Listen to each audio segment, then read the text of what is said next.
long, but it's like a long lost brother. It's like none of the time has really gone by. So we leave off right where we were. It's like And so 2015. today, I'm sorry. It's like 2015. That's what Yeah, we it's first a met. well Yeah. for people not aware. Catholic Matt is the person that converted me from Protestantism. You're looking at the guy. So if I'm like anything on the internet, you're way bigger. I can't, like I've told you, every time you bring this up, I can't take credit. It's the Holy Spirit that does that. I'm Of merely an instrument. course. Of course, but he uses people, and I'm True. very grateful to you, to Joseph Heschmeyer, Father Max, all these great guys that really took their time, were patient. And so it's interesting because I think a lot of people in the apologetics world think like I've been called the Jack Chick of orthodoxy, like I guess against Catholicism. And it's like, like on a personal level, I really don't feel that way. So maybe this will be good because this is something where like we're totally on the same page. So there might be some friction when we talk a little bit about Saint Jerome and some of the asceticism there. But it's a great topic. It's what did the early church fathers think about Protestants? Well, duh, Matt. There were no Protestants during the church fathers' time. How could you say they were against them? Indeed. Well, wonder no further, because believe it or not, and you can see this even in writers like John Henry Cardinal Newman and historian Protestant Philip Schaff will actually brings up what he would call proto-Protestants in the early church. And we're going to talk about four figures tonight. The first one, I'm just going to hope I'm pronouncing this guy's name right. His name is Aerius of Sebaste, not to be confused with Arius, although as we'll see, there's some commonality between the two men. But this guy, Aerius of Sebaste, I hope I'm pronouncing that right too, was referred to by Philip Schaff and others as an early proto-Protestant, along with the other three figures we're going to talk about, and that's Jovinian, Helvidius, and Vigilantius. So these four people did express what I would call proto-Protestant ideas in the early church, and the church fathers had to contend with them. So a lot of people I know, and I'm probably in Catholic Orthodox sites, like, man, I wish, maybe St. Jerome could have written against Calvin. Wouldn't we love to see against Calvin? Wouldn't we love to read that polemic or that kind of document, or read St. Augustine, like on the sacraments against the Calvinists or something like that, or against Luther. Wouldn't we have just loved to see something like that? So, Well, we so have Matt, is this like an alt history? Like we take someone back in time and make them fight each other, or how are you going to do this? you can kind of look at our episode at this show tonight as something like that. But what my plan is, at least, is we're going to go through these four men. We're going to go through the positions that they held at the time that brought them into contention with the early church fathers, and how the early church fathers articulated those positions and how they argued against it, and historically what happened. Because that's obviously important here, because these positions, we can see analogs to them, if not verbatim, the same positions that Protestants hold today were held by these men, and these men didn't fare well. Let's just put it like that. So, where I think a good guy to start with is Arius. I'm just going to pronounce it as it looks, specifically because I like working chronologically. He appears to be like a little bit the earliest, and he takes the most distinctive Protestant position. So, how about you give us a breakdown of what Arius is all about, and then we could get into his teachings. Right. So this man here, I'm going to say Arius. It's Aerius. There's an extra E in here. He was a mid 4th century presbyter, and he held positions. Basically, he held a few positions. One that was there's no distinction between bishop and presbyter. And you hear that oftentimes under the Presbyterian church today, and all the Reformed Baptists have that very same idea that bishop and presbyter are exactly the same thing. He also didn't like the celebration of Easter, which you may think, hey, well, modern Protestantism doesn't really have an issue with that. Believe it or not, the first Protestants did. They didn't like any kind of liturgical celebration of a holiday, because you don't see specific celebration of Easter in the Bible. I mean, you just don't. You don't see like which day it is. So they would think that that's a kind of extra biblical tradition of men. Nowadays, most Protestants have kind of said, okay, well, we can celebrate Christmas and Easter. But at the time, Aerius of Sebaste, he doesn't like the celebration of Easter, and he also doesn't like prayers for the dead. And that's another thing that has been rejected often by Protestants. And so let's just go over these positions here. And the person I'm going to be relying on heavily here is St. Epiphanius. Epiphanius, in his grand work, the Panarion, which he basically describes, I think, over 80 different heresies and the people that believed in them, and summarizes them and gives his arguments against them. So I'm reading here from the Panarion, and here he summarizes Aerius's positions here. He quotes from Aerius, saying here, "What is a bishop compared with a presbyter? The one is no different from the other. There is one order, and one honor, and one rank. A bishop, but so does a presbyter.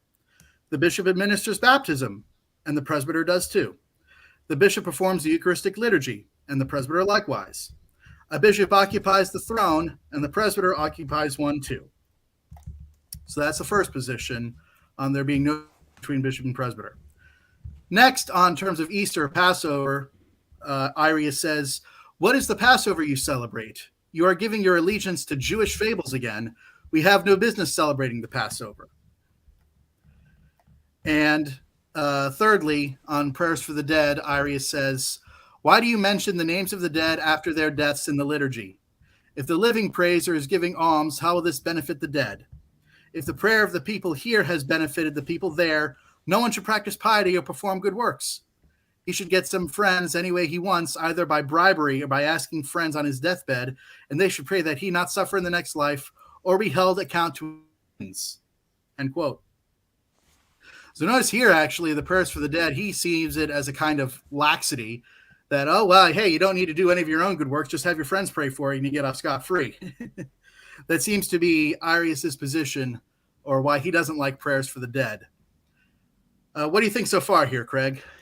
Well, I guess the first thing that comes out of my mind is just, it's not like St. Epiphanius says, wow, there's so many rabble that believe these crazy ideas from Arius, right? He lists like 80 different heresies, and they're all different from one another, right? So it's not like there's this mass resistance against prayers for the dead, against Pascha, against the distinction between bishops and priests.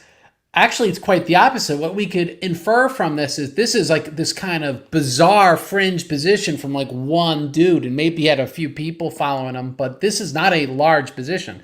So this requires the Protestant to say, what I believe is true, if they agree with 2 or 3 or one of those arguments, was already a fringe minority, practically non-existent position if it weren't for the fact St. Epiphanius actually took the time to write it down. So right. I think that's I think some people would see, oh, if he's writing against someone with the position, that means our opinions are as old as the church fathers themselves.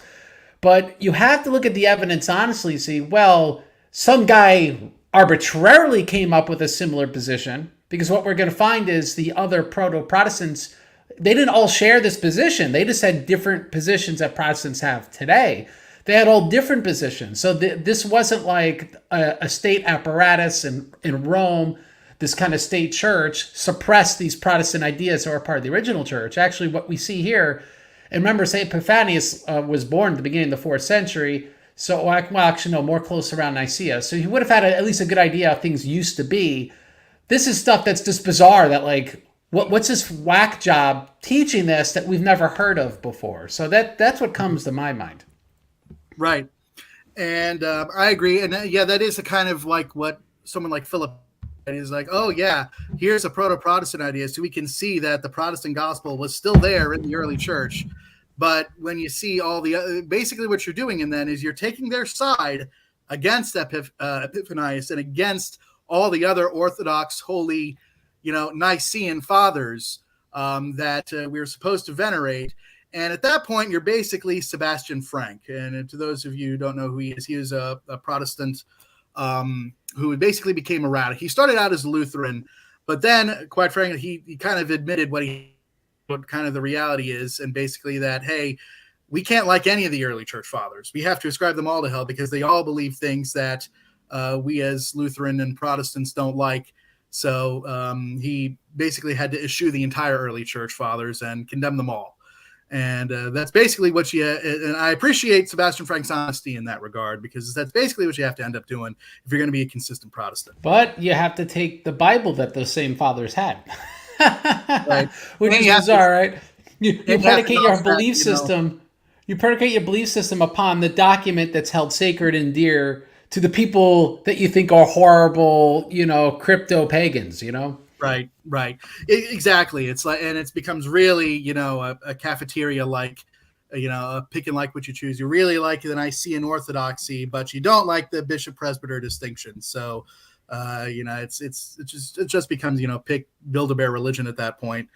And so I want to go to how Epiphanius actually deals with those positions. And if you don't mind, try to give a citation so I could try to follow you. Okay. So I'm on right now, the PDF I sent you on page 526. Right. And here he kind of goes through the history here. See if I can dig down. I'm at like 4:4. Yep. Where Epiphanius, this is Epiphanius writing. He says, for his own and his hearers' deception, he alleges that the apostles writes to presbyters and deacons and not to bishops, and tells the bishop, neglect not the gift that is in thee, which thou hast received at the hands of the presbytery.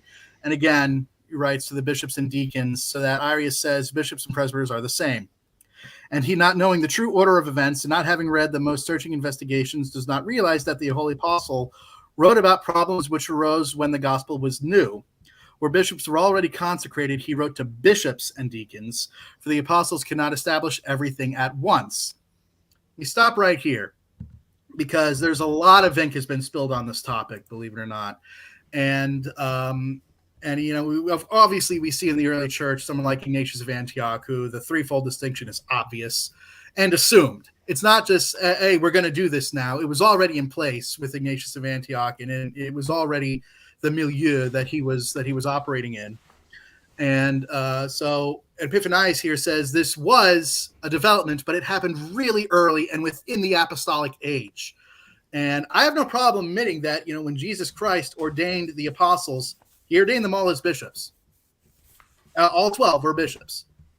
And early on, that's probably what they did. Whenever they ordained someone, they ordained them just what they were, another bishop. But as time progressed and as the church spread, the need to delegate increased. And Epiphanius is going to talk about that here. And this happened within the apostolic period. And we see them delegate, authority to deacons to handle some things. It makes sense that a bishop can delegate authority to offer the Eucharist and do baptisms, because we want to minister to the faithful. But just imagine for a second, if you will, Craig, any Catholic or Orthodox listening to this, imagine if every single presbyter, every priest was automatically made a bishop right now. Just think about that for a second. What kind of chaos that would cause. Sacramentally, there's no reason it couldn't be done. But imagine the just absolute disorder and chaos that would create. And that's obvious, the issues that the apostles were dealing with now and why they delegated. This is why delegation happens. What do you think about that, Craig? Well, two things. I think one, the distinction between deacon, priest, and bishop, it's even found in Judaism. We see this among the Essenes. The Hebrew word for bishop is mevakir, and we have that in the Dead Sea Scrolls. So we want to just be clear. It's not like this is something that was just pulled out of a hat or something, these distinctions. But just speak, like, for example, in history now, the amount of bishops per laity, let's say, is at probably the lowest point ever, right? The church has become increasingly hierarchical with less and less bishops. And I think particularly in your communion, Matt, we may reach the point where there could be one priest and the priest will be consecrating the Eucharist for either deacons or even just altar servers in several parishes, because they're getting stretched so thin for a priest. Now, it's not something that can't theoretically be done, but it shows you we keep developing this direction where we have less and less and less clergy. So that's my first observation. Doesn't mean that's good or it's bad. I mean, I think we're applying that it's bad, but it doesn't like upend any sort of paradigm here, which I think is what you're getting at. Right. The second thing, what often gets ignored, and we see this in the church canons, is yes, there's bishops, but not all bishops are the same. And we're not just talking about patriarchs, metropolitans, archbishops, and city bishops, auxiliary bishops. Mm-hmm. Let's talk about those auxiliary bishops. There's no word auxiliary bishop really in the canon. The word really used is core bishop, or to translate core episcopos is just country bishop is what it means. Yeah. And country bishops are pretty much glorified priests. They're like an abbot. They could ordain a reader. They could ordain people to like minor orders that don't require the laying on of hands. But that's where it stops. And so they fulfill certain episcopal functions, but they can't ordain other bishops. And again, This still exists today with abbots, for example. So this is not something that Roman Catholicism and Orthodox still doesn't have. We still both have auxiliary bishops these days, which really they don't otherwise serve other episcopal functions. So the reason I bring that up is it's not crazy where in a persecuted church or a church that's just growing so fast, they go, you know what, I'm going to ordain a bishop for Philippi. I'm going to ordain a bishop for this minor city here, this minor city there. But a core bishop. So that way, if they need a reader, they don't need to come to me, the Apostle Paul, who's in prison in Rome. The core bishop could ordain the reader. And so it seems to me that liberal Catholic scholars, there's really not really Orthodox scholarship on this, though I've seen on Orthodox websites sympathy to the liberal Catholic and Protestant view. And of course, the mainstream Protestant view is that, there's this plurality of bishops and they're all like the Presbyterians. They're all pretty much equal to the priests. They weren't really any different. And the stratification is a development. But it's like, all right, you're inferring something which there's no actual explicit evidence of. There's no document in the early church that says these guys are equal, right? The first time we have that is the guys condemning it, right? Like we see St. Epiphanius. Yet we have church canons, which shows these were ubiquitous, talking about core bishops. They're called bishops, but they can't do ordinations. They're just glorified priests. So, what do I think these bishops are when there's more than one? Like when there's St. Hippolytus in Rome and there's Pope Zephyrinus in Rome, right? Are they both popes? No, one was probably a core bishop or a minor bishop, and the other was the Bishop of Rome. Or an archbishop.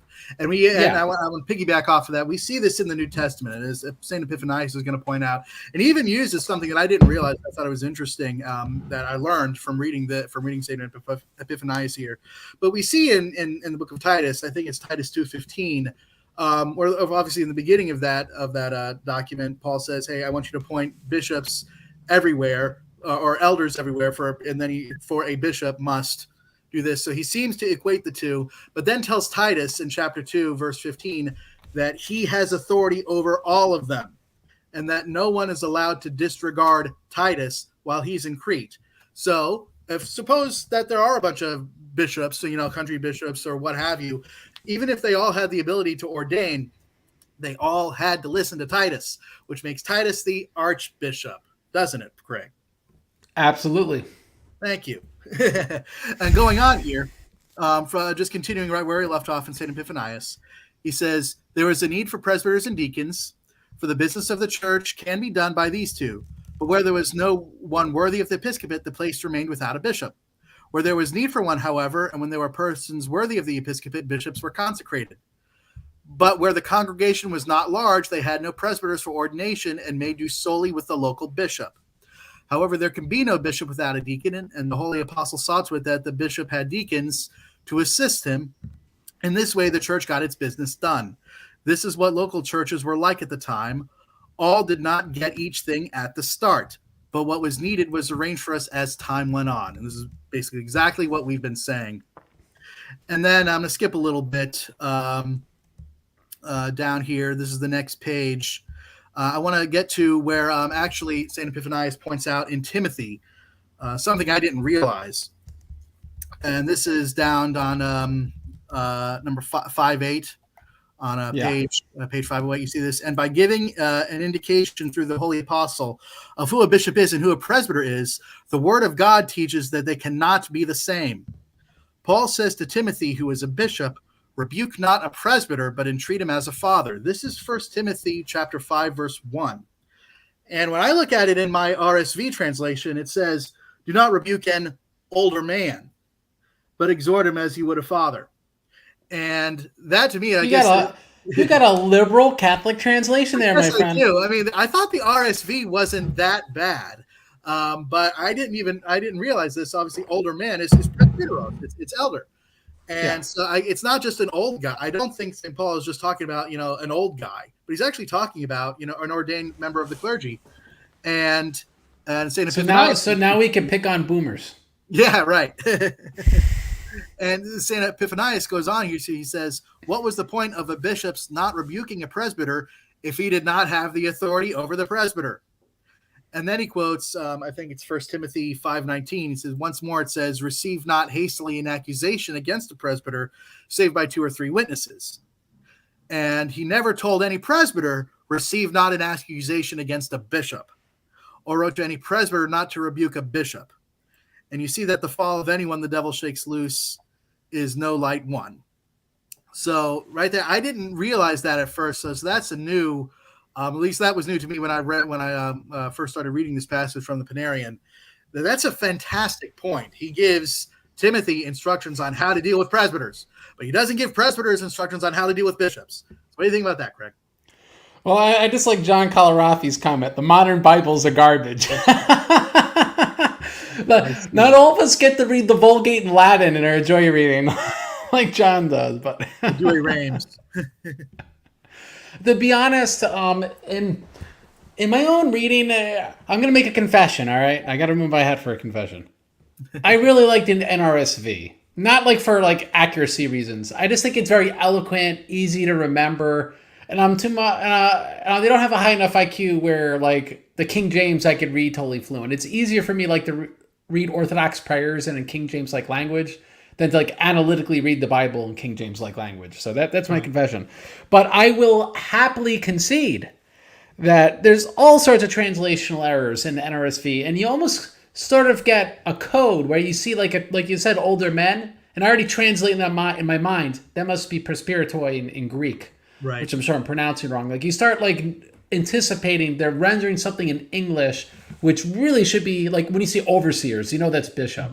You know that, all right, this in the Greek really means X. So that's I should have known that because I know the word presbyteros in Greek, and it just didn't click to me until I read St. Epiphanius, and then I checked with my translation. I'm like, wow, that's what my Bible says, and St. Epiphanius it says no, it's presbyter, and he's giving Timothy. What do you think about that argument though? That Timothy is being instructed on how to deal with presbyters, but you don't see the reverse.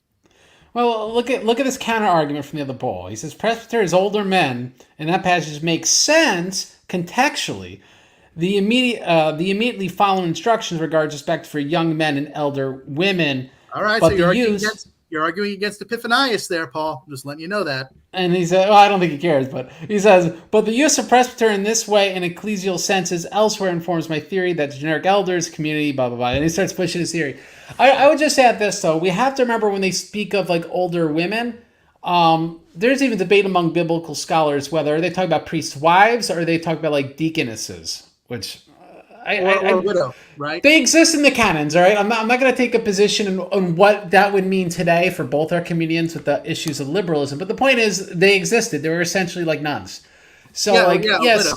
Yeah. So we have them. And so when it comes to younger men, we don't want to immediately presume that that's not a euphemism for something else as well. Because I'm just saying, like, these biblical scholars are aware when they speak of, for example, and the women must... Someone will say, and the wives, and they're talking about the bishops of the priest's wife. So that's something that's up in the air, but I think is a respectable kind of argument that that Paul made. As for my own opinion, I would have to actually probably look at the Greek and not in an interlinear and line up the usages not for older men but younger men and stuff and see what would make most sense contextually. I don't know off the top of my head right now. Of course, I would submit my own logic to that at the same. Right. Other than on the issue of icons, right? Look at relics and icons and stuff later on. All right, we'll get to that. But even still, Paul, I want to point out that even if you're right about 1 Timothy 5:1, there's still verse 19, which does explicitly say, don't accept a charge against an elder. I mean, even my RSV says elder there, except on the charge of 2 or more witnesses. So it's still the logic there still holds the same. And again, you don't see the reverse. You don't see written to in a sense on how to deal with episcopoi. So and it's definitely citing Matthew chapter 18 when it pertains to church discipline. I mean, that's right. obviously the point there. It's not saying, don't say mean things to old guys. I mean, that's not the point. Mm-hmm. Yeah, and again, like how we talked about, this is the way to harmonize what we see in history. And for the life of me, I can't figure out other than the fact that they're leftists. But if you're going to do good scholarship, then you should look at this in a natural way. Okay, yes, we started out as all bishops, but delegation is a thing that happens, especially as an organization grows.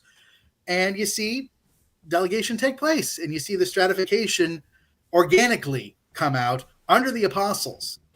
And even I know we're going to get with Jerome later. I know Jerome is often brought up as someone who refutes this position. He says, no, there is no distinction between bishop and presbyter. But even he was like, St. Jerome acknowledges that it was not a Christological origin, that Christ ordained 12 bishops.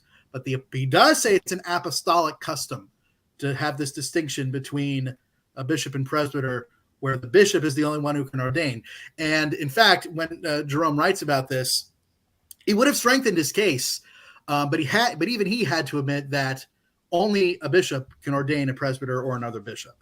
And the way he says it, he's like, bishops and presbyters are the same in every single way, except bishops can ordain. That's kind of how St. Jerome That's a big difference. Yeah. That's a big difference. He's trying to downplay the difference, but he still had to admit it. And he's downplaying the difference maybe because St. Jerome wasn't a bishop. He was a presbyter only. And he probably had, some run-ins with some bishops who were being haughty and prideful. So and St. Jerome wanted to be pope. It just didn't pan out. Right. So, and we'll see that kind of like maybe a little jealousy is a motivation. Actually, Aerius himself, I want to read a little background into him. He wanted to be, according to Epiphanius, something we skipped over. He wanted to be a bishop. Aerius of Sebaste himself, he wanted to be a bishop. He was passed over it. And according to Epiphanius, jealousy and envy kind of pushed him towards his heresies, which, we see that all too often. This sin begets other sin.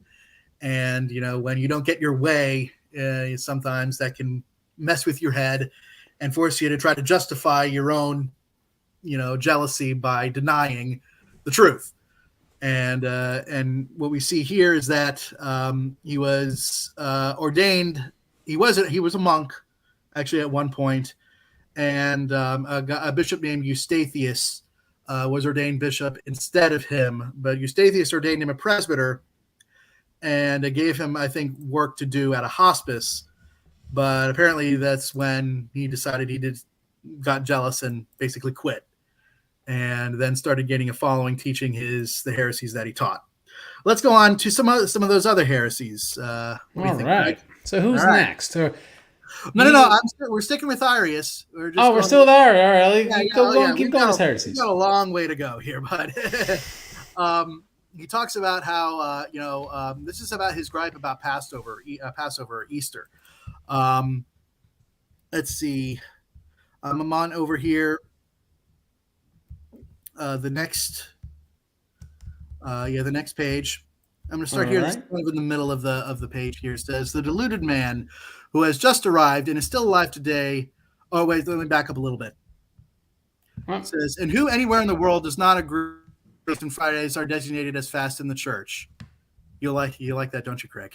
I was going to say, I can think of somebody. If indeed I need to speak of the ordinance of the apostles, they plainly decreed that there's Wednesday and Friday fasts at all times except Pentecost, and directed that nothing be eaten of the 6 days of the Passover except bread, salt, and water. He's talking about Holy Week, and which day to keep, and that we break our fast on the night before the Lord's Day.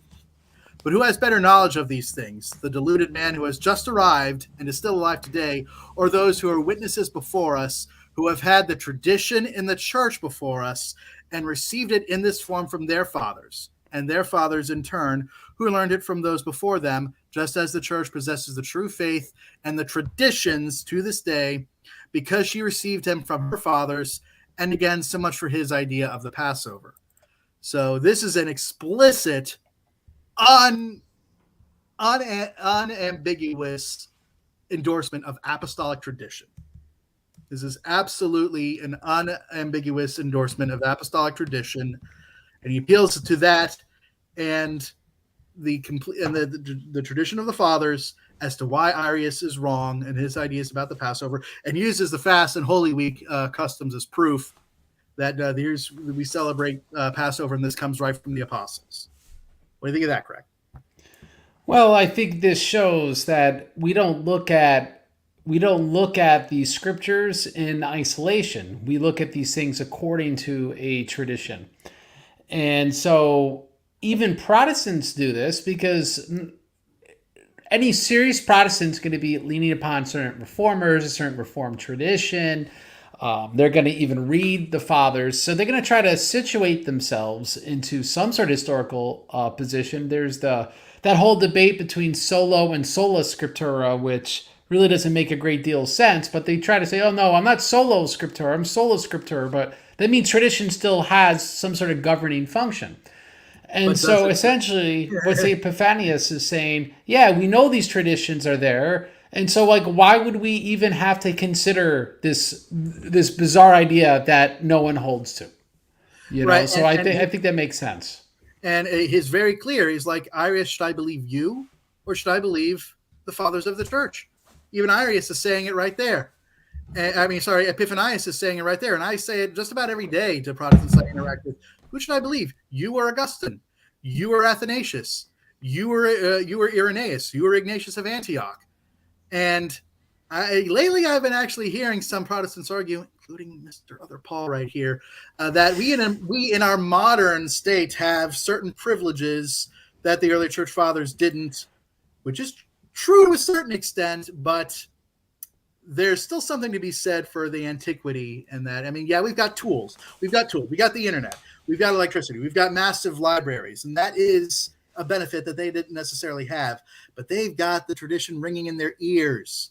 Like the ancient world, you don't have the internet, so you have less distractions. So it's not as, tradition gets off. Yeah, they actually spoke Greek. They actually memorized the prayers, Like I keep showing this and it keeps getting more and more ragged. This is my prayer book, right?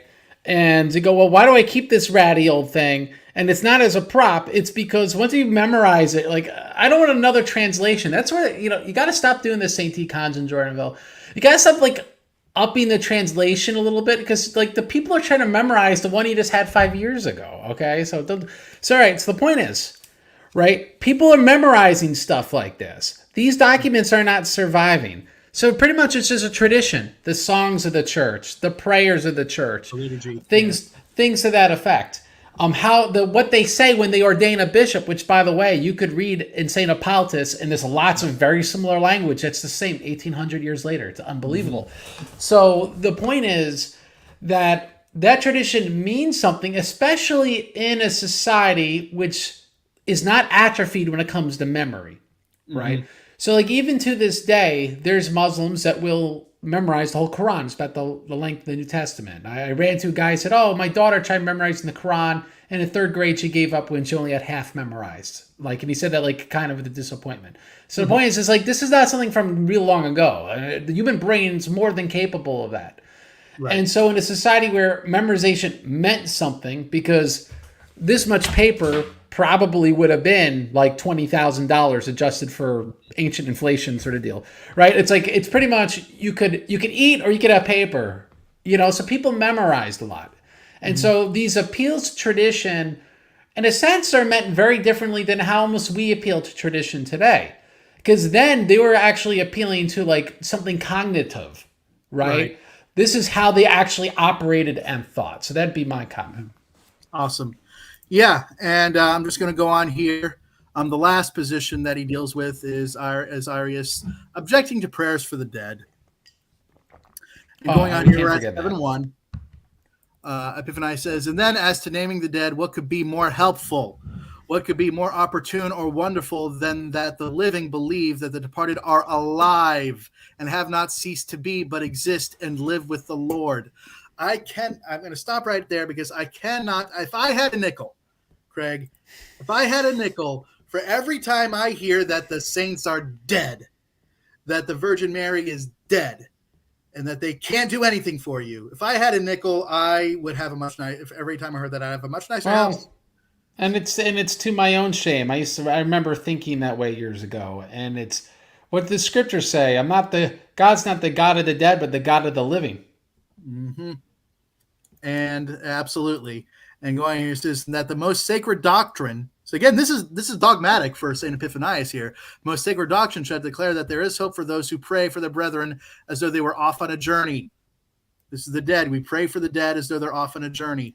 And even through the prayer we offer for them cannot root out all their faults. How could it? Since we often slip in this world inadvertently and deliberately, it is still useful as an indication of something more perfect.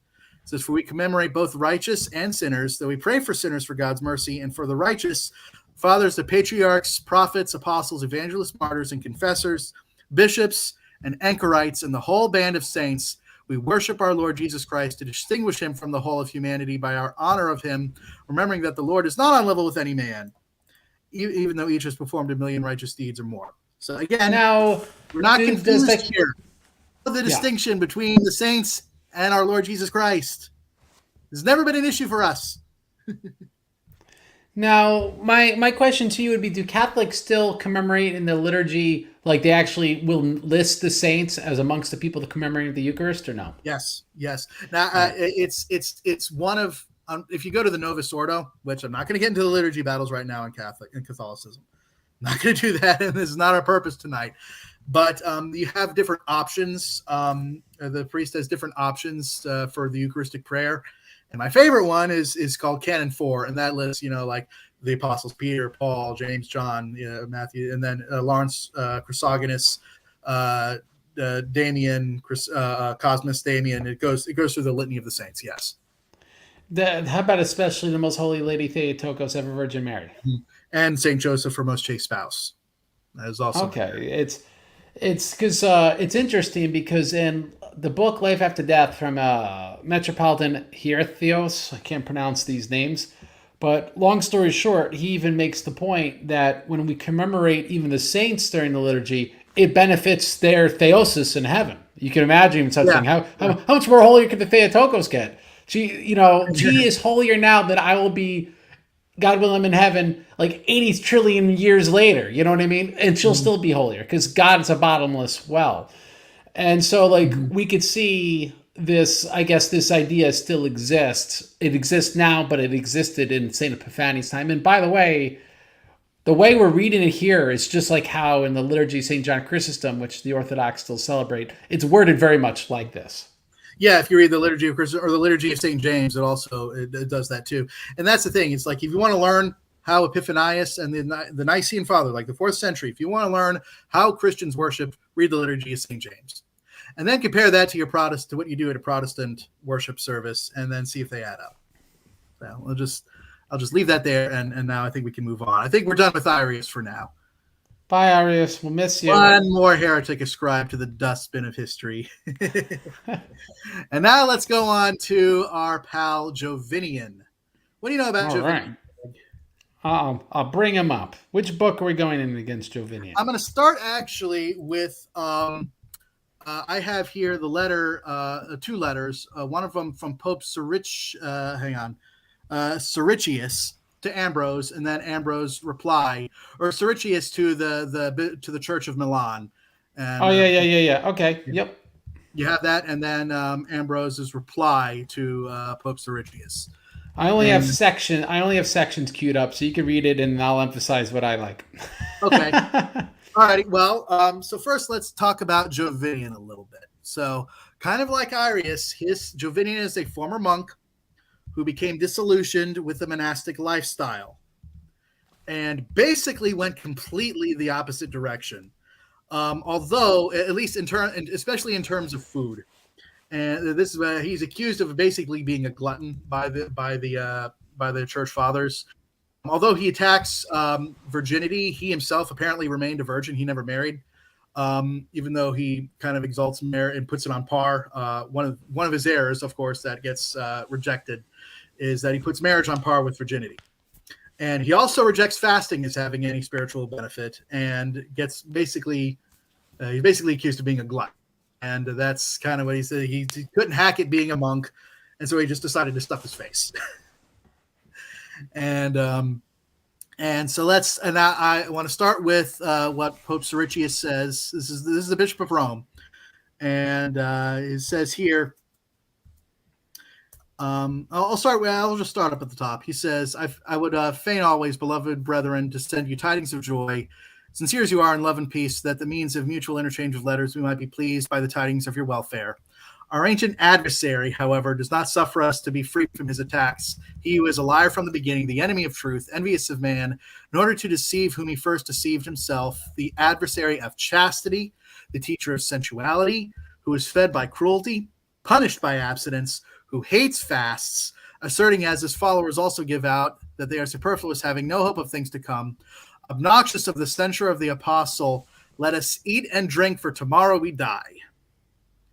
I like that. That's a great way to start a letter. And going on here, it says, this is paragraph 4. The Pope writes, indeed, from the times of the apostles up to now, we have heard and known by experience of many malignant heresies, but the sacred truth of the church has never been assailed by the barking of such dogs as those who have now suddenly broken in upon us, whose doctrines of unbelief fully sprouted, enemies of the faith, who by the fruit of their works have betrayed whose disciples they are. For while other heretics, understanding single points, have proposed to bear away and abstract from the divine system of teaching, these men, not having on a wedding garment, reference to a parable, wound the Catholics, perverting, as I have said, the continuity of the New and Old Testament and interpreting it in a diabolical spirit, have by their alluring and false arguments already begun to ruin some Christians and make them associates of their madness, not keeping within themselves the poison of their iniquity, but some of their chosen ones have betrayed their blasphemies by writing a rash discourse, with the rage of a desperate mind, has led them openly to publish, favoring as it does the cause of the heathens. And just to get specifically on one of the things that he's grabbing, he's kind of just really kind of ranting against Jovinian in general. But one of the things he says is, surely we receive without scorn the vows of marriages that we assist at with the veil, but virgins for whose existence marriage is necessary, as being devoted to God, we honor more highly. So that's the first heretical position of Jovinian, is that he equates marriage, virginity, as being equally holy and equally worthy of equal merit. And you with me so far, Craig? I'm following you. I know what I want to emphasize in letters, so I'm just going to keep quiet until you reach that point. Okay. Well, that's kind of the end of Pope Sirici's letter. He lists the condemnation. He says Jovinian, and then his follower Vigilantius, Germinator, Felix Prontius, Martianus, Januarius, and Ingentius. And now, then, go ahead, Craig. Well, just on the Pope's letter, I wanted to bring up one thing where he makes this point, and I think if I remember right, it's you could read it in Ambrose letters. It's just he receives this from the Pope in the Synod of Rome. Right. And it says, and I have here, as in paragraph 6, it says, therefore, following the apostolic precepts, we've seen that they were preaching another gospel that which we received, have excommunicated them. So I'm just going to say this shows that this is some bizarre, different idea, right? That they haven't received. This is not part of tradition, what they've memorized, right? Know, therefore, that it was unanimous sentence of us all, right? Unanimous. As well as the presbyters and deacons, just so you know, like at these councils, there was the consent of everyone. It wasn't just bishops in isolation. As of the other clergy, that Jovinian, Maxentius, Genialius, Germinator, Felix Prentis, Martinius, Jenius, and Genius, and it sounded like you were quoting this, but I want to emphasize this, who were discovered to be the promoters of the new heresy and blasphemy. So that's just my point. The new heresy and blasphemy. Right. This is not like, this has been a long time and we got to get these guys down. It's like, no, this is a new idea. And to me, it contradicts such a very clear scriptural teaching in 1 Corinthians 7 and Well, passage 38. Craig, Jovinian is just rediscovering what Scripture taught. He's ignoring what Scripture taught. Scripture taught those who marry do well, and those who refrain from marriage do better. That should end the discussion. Honestly, I mean, yeah, it's I never understood, even as a Protestant, I never understood why people would speak against virginity, and to me that's just such a clear passage. It's like, yes, marriage is good. You don't have to deprecate marriage by saying virginity is better, but virginity is better. That's exactly what St. Paul says. That should end the discussion. But unfortunately, it doesn't here for this guy. And it really, honestly, I don't know why in Protestantism, when you see monasticism, and not just, like the life of a monk, but just, like in Catholicism, we have consecrated virgins. They're not necessarily sequestered or cloistered monks or cloistered nuns. You can be a consecrated virgin. People do it all the time. I wish it would happen more often. But it definitely happens, and they still basically live a normal life. Will obviously be an otherwise normal life, but they have consecrated their virginity as a sacrifice to the Lord. And of course, St. Paul in 1 Corinthians even recommends that married people, as much as they can, and commit to abstinence or continence, at least for periods as much as possible. By mutual consent, yeah. By mutual consent. And Craig, I think you sent me what was that video of an Orthodox priest the other a couple weeks ago. Yeah, who was you kind of talking about these things and how procreation. Yeah, and how it's really, and you could maybe say that even everyone's kind of slipped a bit on this, on how basically sex was seen as for procreative purposes only. Yes, that's the teaching of the church. And although they, like you said, in both like Orthodoxy and Catholicism, and the Protestantism is for the most part collapsed on this. Although I will say I'm starting to see maybe a little bit of a recovery of it, which I'm happy to see, of being against contraception and things like that. Well, let me just address this issue because people are really confused. As I said before, the teaching of the church is that marital relations for procreation. That does not mean God does not permit the lustful passions which are used in marriage towards good purposes, and that God does not bless it. The scriptures say, keeping the marriage bed holy. Right. And so no one's saying that a married couple's not going to enjoy their marital relations, right? That's people go, wait, so if the ideal is celibacy, and that's both for virgins and for the married. The ideal is to ultimately be celibate. But even marital relations aren't partaken in any which way people want.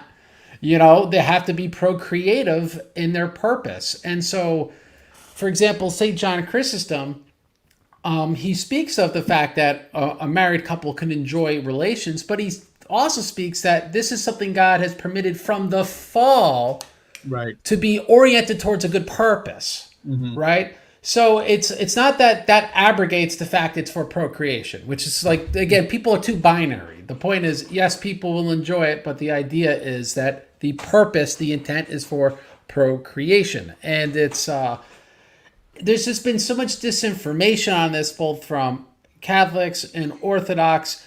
I think the only thing I've seen on the interwebs, right, and for, aside from the saints, which of course are unanimous on this issue, but in interwebs is Father Peter Heers with the Orthodox side, and there is a video from Most Holy Family Monastery on at least the traditional Catholic side. They are not in communion, obviously, with your church, but that being said, where they actually argue against natural family planning because they see it as the misuse of the actual intended purpose of marriage.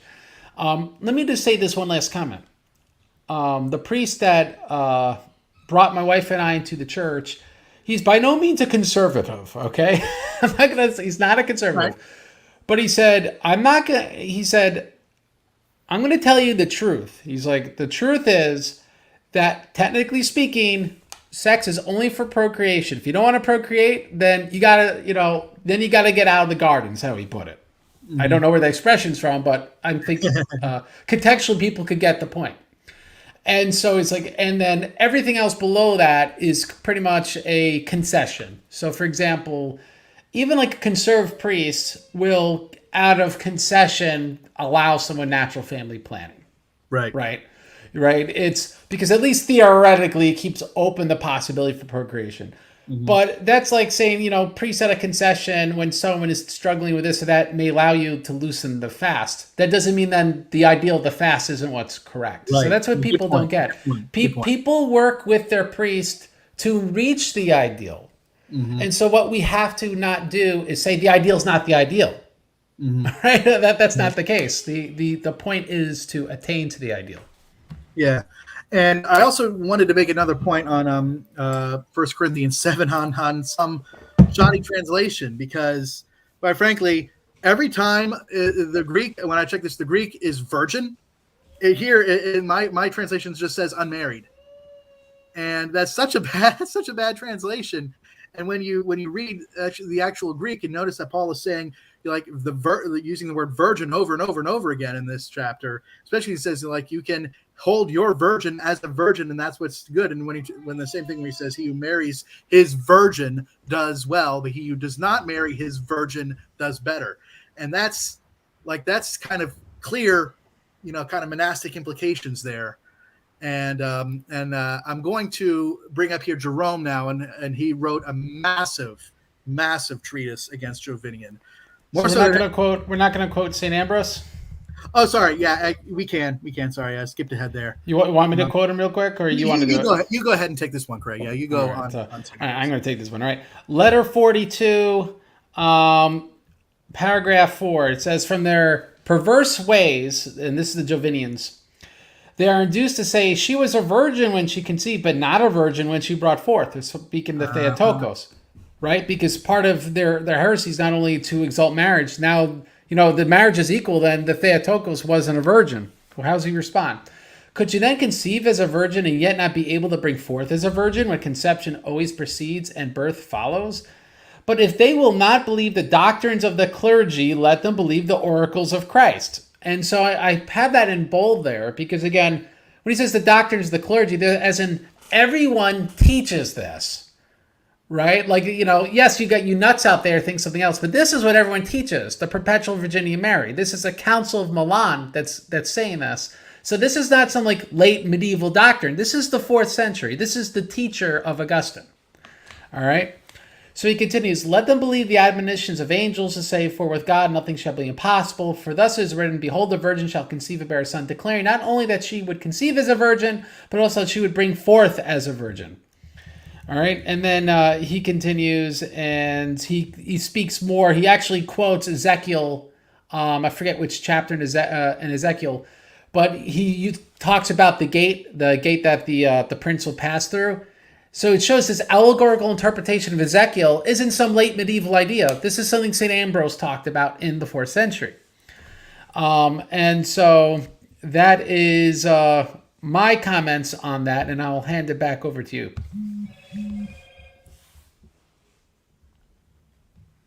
Uh-oh, we might have lost Matt. I hope we didn't lose me. So as we are hoping to get Matt back, who probably texted me, guys, you could start asking questions, and we will answer any questions in the meantime. Because let's see, so can you give me a link on Twitter or something? I think I lost connectivity. All right, so I'm going to resend the link, and in the meantime, guys, you can make comments or send questions. I will plug the Churches of Cambodia as we're waiting to get Matt back, which is the Churches of Cambodia. They need support. I'm going to share a screen real quick, and let's see, share screen, And to be honest, we need to raise money for the Church of Cambodia because I cut off from most of their donors in Russia, but we really need to get some serious money together due to the damage that the churches have. All right, so I'm going to just keep that up there, and hopefully it's pretty visible due to the damages the churches have. I'm going to be working on a new documentary, and wait, Matt's back. I'm going to be working on a new documentary, and it's going to be on, not to offend Matt, it's going to be called Errors of the Catholics. And what we're going to do is, for those who make a donation to Church of Cambodia, for more than $50, they'll become an executive producer of that film. Just list that the donation is for the film Errors of the Catholics, or for the film I'll Know What You Mean, and you will be made executive producer of that film. The entire budget will be released when that's figured out in the next 2 weeks. So keep that in mind. You could support the Church of Cambodia. You could build a church there. You could be a founder of the cathedral, and you could be the executive producer of this film for $50. Every single penny goes to Church of Cambodia, because pretty much my spiritual father said to match the contributions so that people pay for the film, then you send money to the Church of Cambodia. So essentially, I'll be sending money in your name if you support. So go to orthodoxchristiantheology.com. The link is below. And if you do that, you'll be able to become executive producer of the film Errors of the Catholics. And to be honest, I didn't think it was possible. I just finished the script today. It's going to be proofread the next 2 weeks. It's more devastating than the Schism film. I didn't think that was possible, but it's unbelievable. It destroys every sacred cow there is. I think there might not be any need for apologetics after this film is done. So I hope you guys will support it. You could go to orthodoxchristiantheology.com/donate, support the church in Cambodia, and also support the making of that film. If you want to be anonymous, say so, because the right hand should not know what the left hand is doing. So we could see some of the damage on the cathedral. I'm going to leave that up, and I'm looking at my phone. It says, my Wi-Fi's getting spotty. I might have to change location. All right, so I'm going to go text Matt. And guys, in the meantime, you could ask questions. And I'm just going to tell him, let me know, because he has the link. And there we go. So that being said, I'm going to continue showing pictures of Church of Cambodia. And we'll deal with a couple questions. We have this from Senor Pepe. If you're celibate, oh no, come on, we have to get into that. I wasn't even looking. That's gross, man. Let's not get into that stuff. My gosh. The point is, don't do it. All right, it's a sada. It's condemned by. If you want a saint to condemn it, it's condemned by. What's his name? He was in France. I'm gonna have to look it up. It's getting too late for me. Not Saint Vincent de Lorenz. I'm gonna get his name for you, and I'll read it for you even, so that way you know. Come on, you computers. I'm bringing it up for you, and I'm gonna say I knew that guy's name. Everyone says he's a semi-Pelagian when he's not. Where are you? My brain is not working. And John Cassian, of course, St. John Cassian. He says, of fornication, there are three sorts. One, that which is accomplished by sexual intercourse. Two, that which takes place without touching a woman, for that which we read that Onan, the son of the patriarch Judah, was smitten by the Lord, and which is termed by the scripture uncleanness, in which the apostle says, but I say to the unmarried and the widows that it's good for them if they abide even as I. But they do not contain them, let them marry, for it's better to marry than burn. So that there you go, John Cassian, Conference 5, Chapter 11. It gives no excuse for any sort of self-abuse. The idea is you are to get married. So anyway, Matt, are you there? I'm here, and hopefully the technical difficulties are over. So where I was in my office, sometimes the Wi-Fi gets a little bit spotty, and unfortunately that happened. But we will not let the evil demons of anti-holiness keep us down here. More on Jovinian. I will say this, that St. Jerome, I think where I left off, he wrote a massive work against Jovinian. There are two books. The first book of which entirely is devoted to this topic of how marriage and virginity are supposedly equated. And St. Jerome defends virginity as being higher, worthy of more honor and more merit. And in it, he seems to, I'm glad you brought up St. John Chrysostom and how he talks about how holy marriage, that we're supposed to keep the marriage bed holy, because St. Jerome appears in this book at times to kind of denigrate marriage a little bit. He sometimes will say it's marriage is to the law as virginity is to grace. And he even says, he even calls it a defilement at one point. Sometimes he's more nicer. He says sometimes, like marriage is to silver as virginity is to gold, which is a kinder way of putting it. But yeah, in this volume, though, even though Saint Jerome may have his comments on marriage may have been a little bit harsh, it's obvious, as he goes through 1 Corinthians chapter 7, it's no contest. I mean, like it's obvious that virginity is given a higher place, and instead of going through this massive volume, I'm just going to kind of leave it at that. I think we've gone through, how Ambrose and Jerome put it. This position, even though Jerome spilled a massive amount of very expensive ink and paper on this topic, it's really I think it's pretty easy to refute. Yeah, it's easy to refute because 1 Corinthians chapter 7 and the universal consensus that the Theotokos was ever virgin, which you could watch my debate with the other Paul, and we kind of touch on that topic, though it's more about her sinlessness. But we have sources from the 1st century in the Ascension of Isaiah. We got the Proto-Evangelicum of James in the 2nd century. We don't have anyone disagreeing. Oh, we also have the Odes of Solomon. It's just everyone agrees that she was perpetually a virgin. This is something that is taken for granted in the church. And why? Because everyone understood that interpretation of Ezekiel, I think chapter 44, which talks about that. And that's something that was quoted by St. Ambrose in the Council of Milan. So, right, he wasn't going to quote this thing in a council if everyone would go, this is a really bizarre reading of Ezekiel chapter 44. This is something they understood was correct. I will just add this in St. Jerome's defense.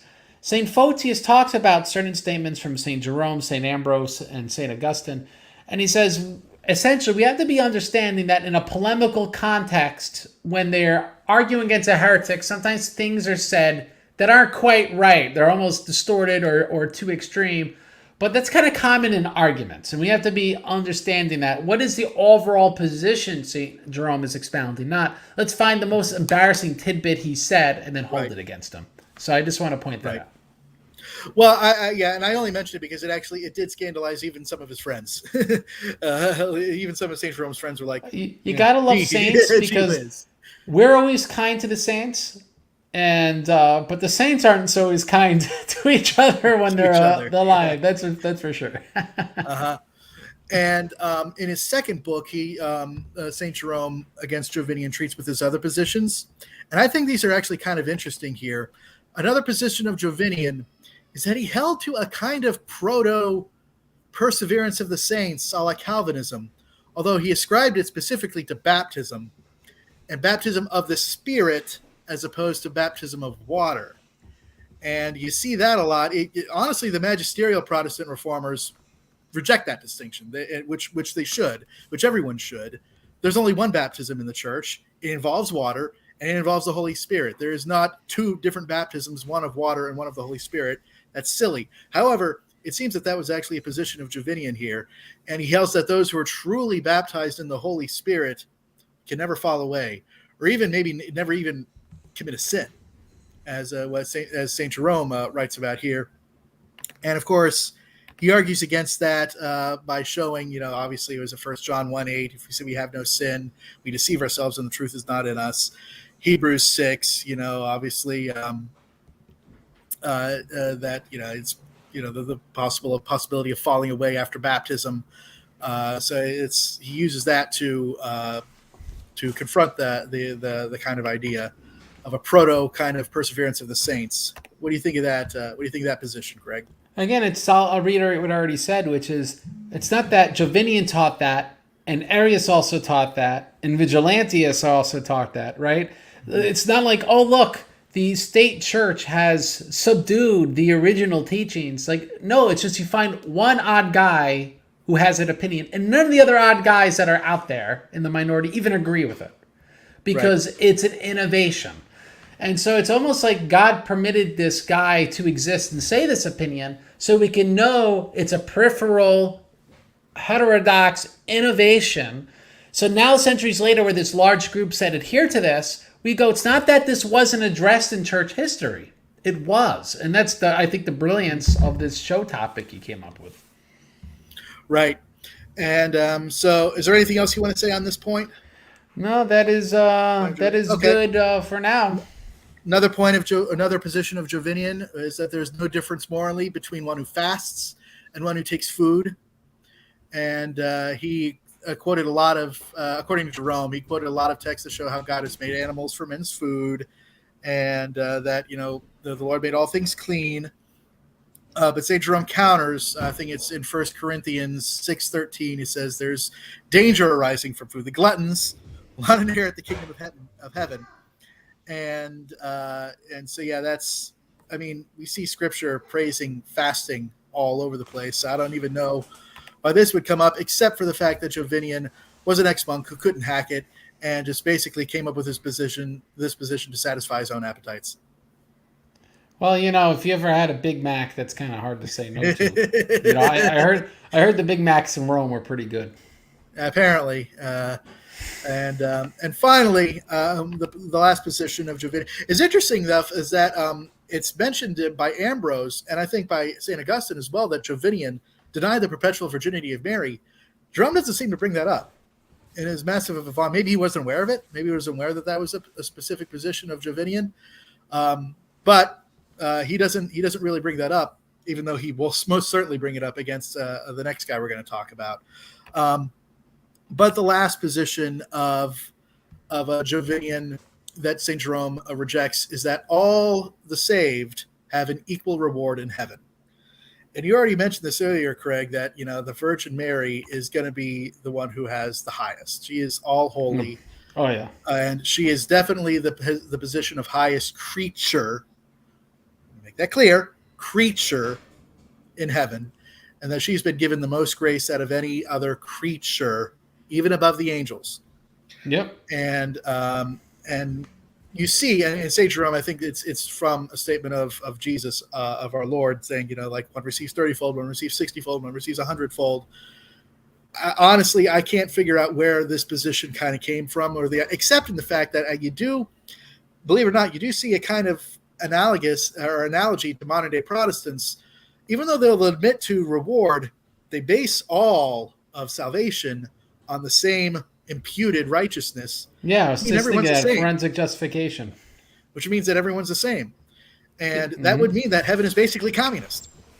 Yeah, it's kind of like, as a Protestant, that was actually one of my private positions, because I understood how could he be righteous according, forensically. You're just given the slate of Christ, but then you're rewarded differently, right? Because if your punishment is what you deserve, but then if you're saved by faith and you're forensically justified, it's in light of Christ's righteousness. And why isn't your reward in light of Christ's righteousness?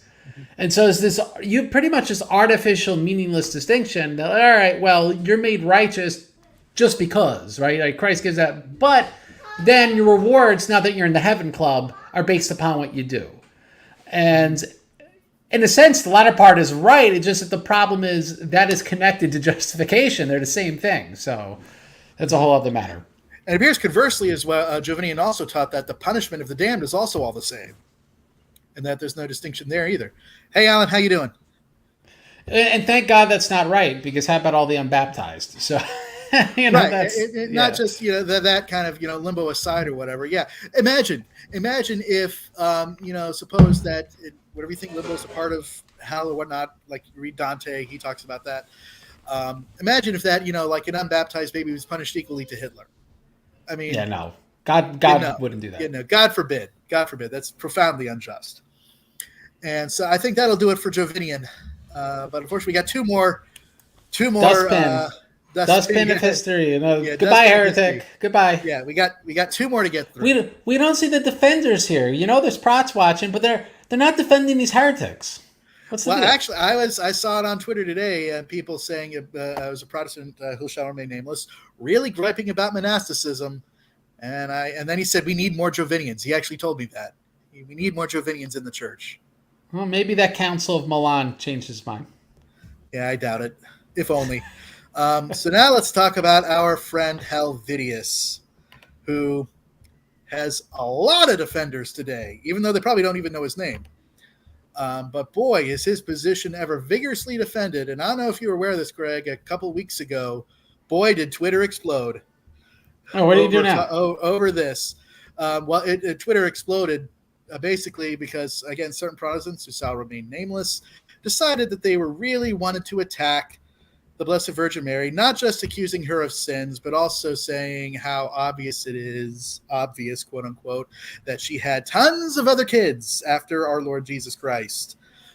And I'd finally had enough, quite frankly. And I wasn't the only one. Basically, all of Catholic and Orthodox Twitter decided to land on this person like a ton of bricks. And well-deserved, quite frankly, because this is blasphemous. I mean, like, I'm just going to get on a little soapbox here. The Blessed Virgin Mary is consecrated to the Holy Spirit in a way that no one else is. The Holy Spirit overshadows her, and God becomes incarnate in her womb. She is the ark of the new and eternal covenant in Christ's blood. She is all holy, all sanctified. There is no way in heaven, hell, or on earth that St. Joseph is going to put his member anywhere near her. I'm sorry, ain't happening. He knows better. He knew what would happen if he dare thought about it. It would never have entered St. Joseph's holy mind to try to do something like that to the Ark of the New Covenant. No way, no how, end of story. Yeah, let alone the biblical typology where that would be unallowable. Like the Ark of the Covenant can only be carried with rods because it can't be touched by people, it can't be defiled. Let alone the earliest historical evidence like we see in the Proto-Evangelicum, where St. Joseph is pretty much like an old man, where the fact that even like kind of have this kind of protective betrothal, like he finds scandalous. Like he doesn't want to be thought of as like this dirty old man, pretty much, right? That he would have a young wife. And so this is something that is just like ubiquitous, that no one's teaching that she had other kids. And the early Protestants also didn't teach this. It's something that just comes later with a lack of appreciation for history. And I just want to quote John Fisher 2.0 or 8.0. I forget what model he is at this point. He says, "Where were these other kids when Mary and Joseph were returning to Jerusalem?" Well, I'm going to answer your question. They were distracting them. That's why they didn't know Christ was there for all that time. Yeah, apparently, or something. Yeah, no. Obviously not the case. Right. And I want to actually, it's interesting that you bring up the Proto-Evangelium of James. I want to talk about that document real quick. It's getting attacked. I'm seeing it getting attacked by Protestants as being a Gnostic document. And I'm like, you haven't read it. Like, you obviously haven't read it. There's nothing Gnostic about it. There's some supernatural events described. It obviously is aware of the infancy narratives in Matthew and Luke. It quotes them. It basically copies from them. And but there's an interesting moment there, because remember I said how St. Joseph wouldn't put his member anywhere near the Virgin Mary? Well, it turns out in the Proto-Evangelium of James, a midwife wants to test that a virgin actually brought forth, uses her finger, and her whole hand starts to melt. She started it's like she's been scalded in acid after she puts her finger in the Blessed Virgin Mary. And then she prays for forgiveness and actually is forgiven and healed. But it shows you actually how, in the Christian mind at the time, that's kind of what you're doing if you start messing around with something you shouldn't. And I just want to point out about the Proto-Evangelicum. There's a lot of meme Protestant apologetics, and just there's not enough guys on the Catholic and Orthodox side that really read the stuff and understand the scholarship. That will just say, yeah, the Proto-Evangelium, it's obviously a forgery. It's obviously has no connection to what was going on in Palestine. They have no understanding in Judaism. And serious scholarship rejects this. And I just want to commend people to read Nutzman on this.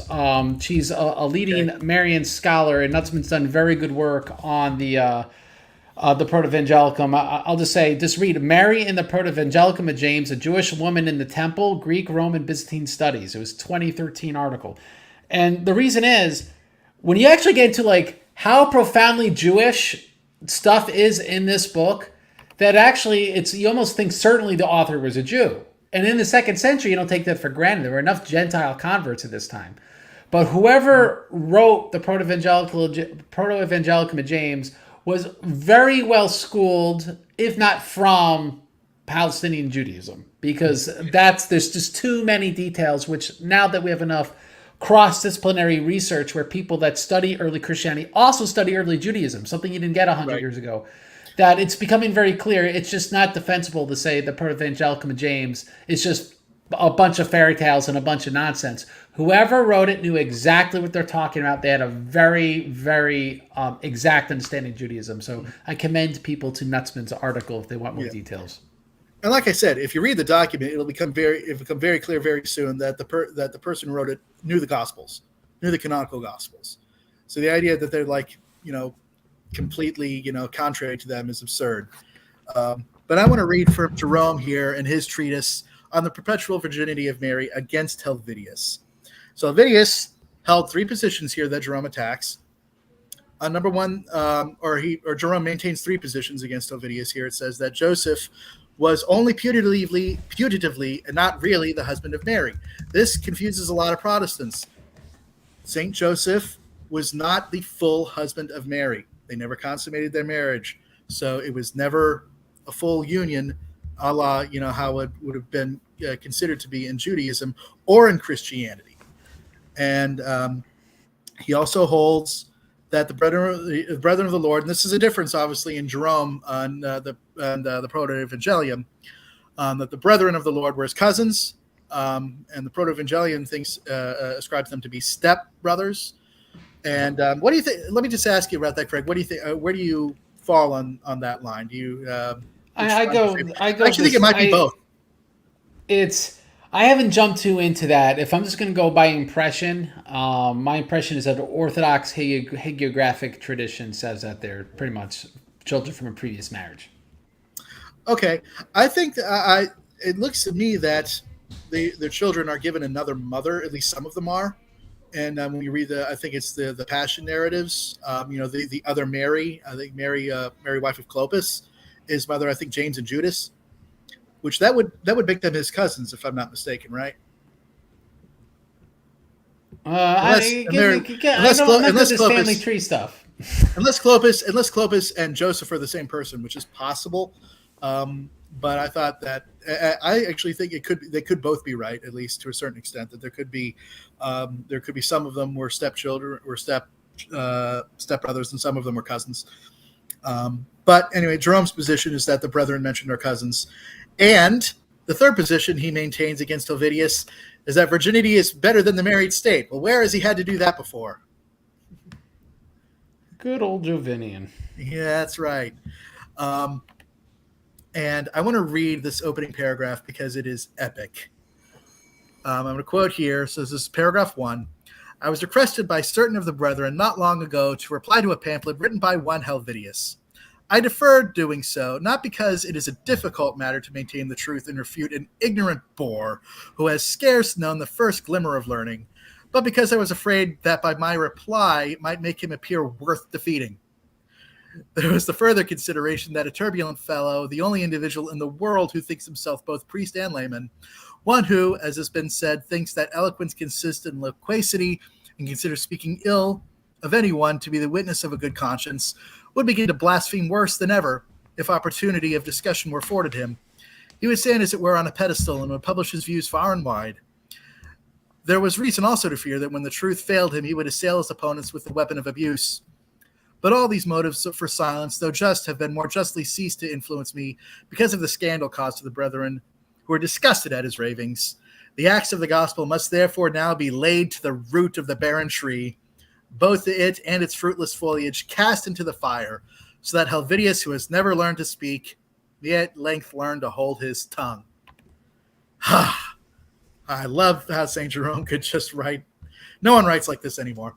Quite frankly, I mean, the polemics of the Protestant age, I mean, they brought up, poop a whole bunch, and but they couldn't write like this. No one could write a polemic like St. Jerome. Well, he channeled his anger. He did, and but I just love the put downs here that he throws at him, and it's not. I don't think it's from necessarily a venomous. It's not a mindless rage. It's calculated. It's incisive. It's not just wild and wrathful. And then Jerome goes on. He says he must call upon the Holy Spirit to express by meeting by the mouth and defend the virginity of the Blessed Virgin Mary. I must call upon the Lord Jesus to guard the sacred lodging of the womb in which he abode for 10 months from all suspicion of sexual intercourse. And I must also entreat God the Father to show that the mother of his son, who was a mother before she was a bride, continued a virgin after her son was born. And then, honestly, these arguments are nothing new. Helvidius brings up Matthew 125 as if it, ends the case in his favor. And, the modern apologetic has exhausted this. There's an argument once that, a specific Greek definite article, heos who, all of a sudden meant that the word until, that definitively that there was a break in continuity. And that linguistically has not been sustained.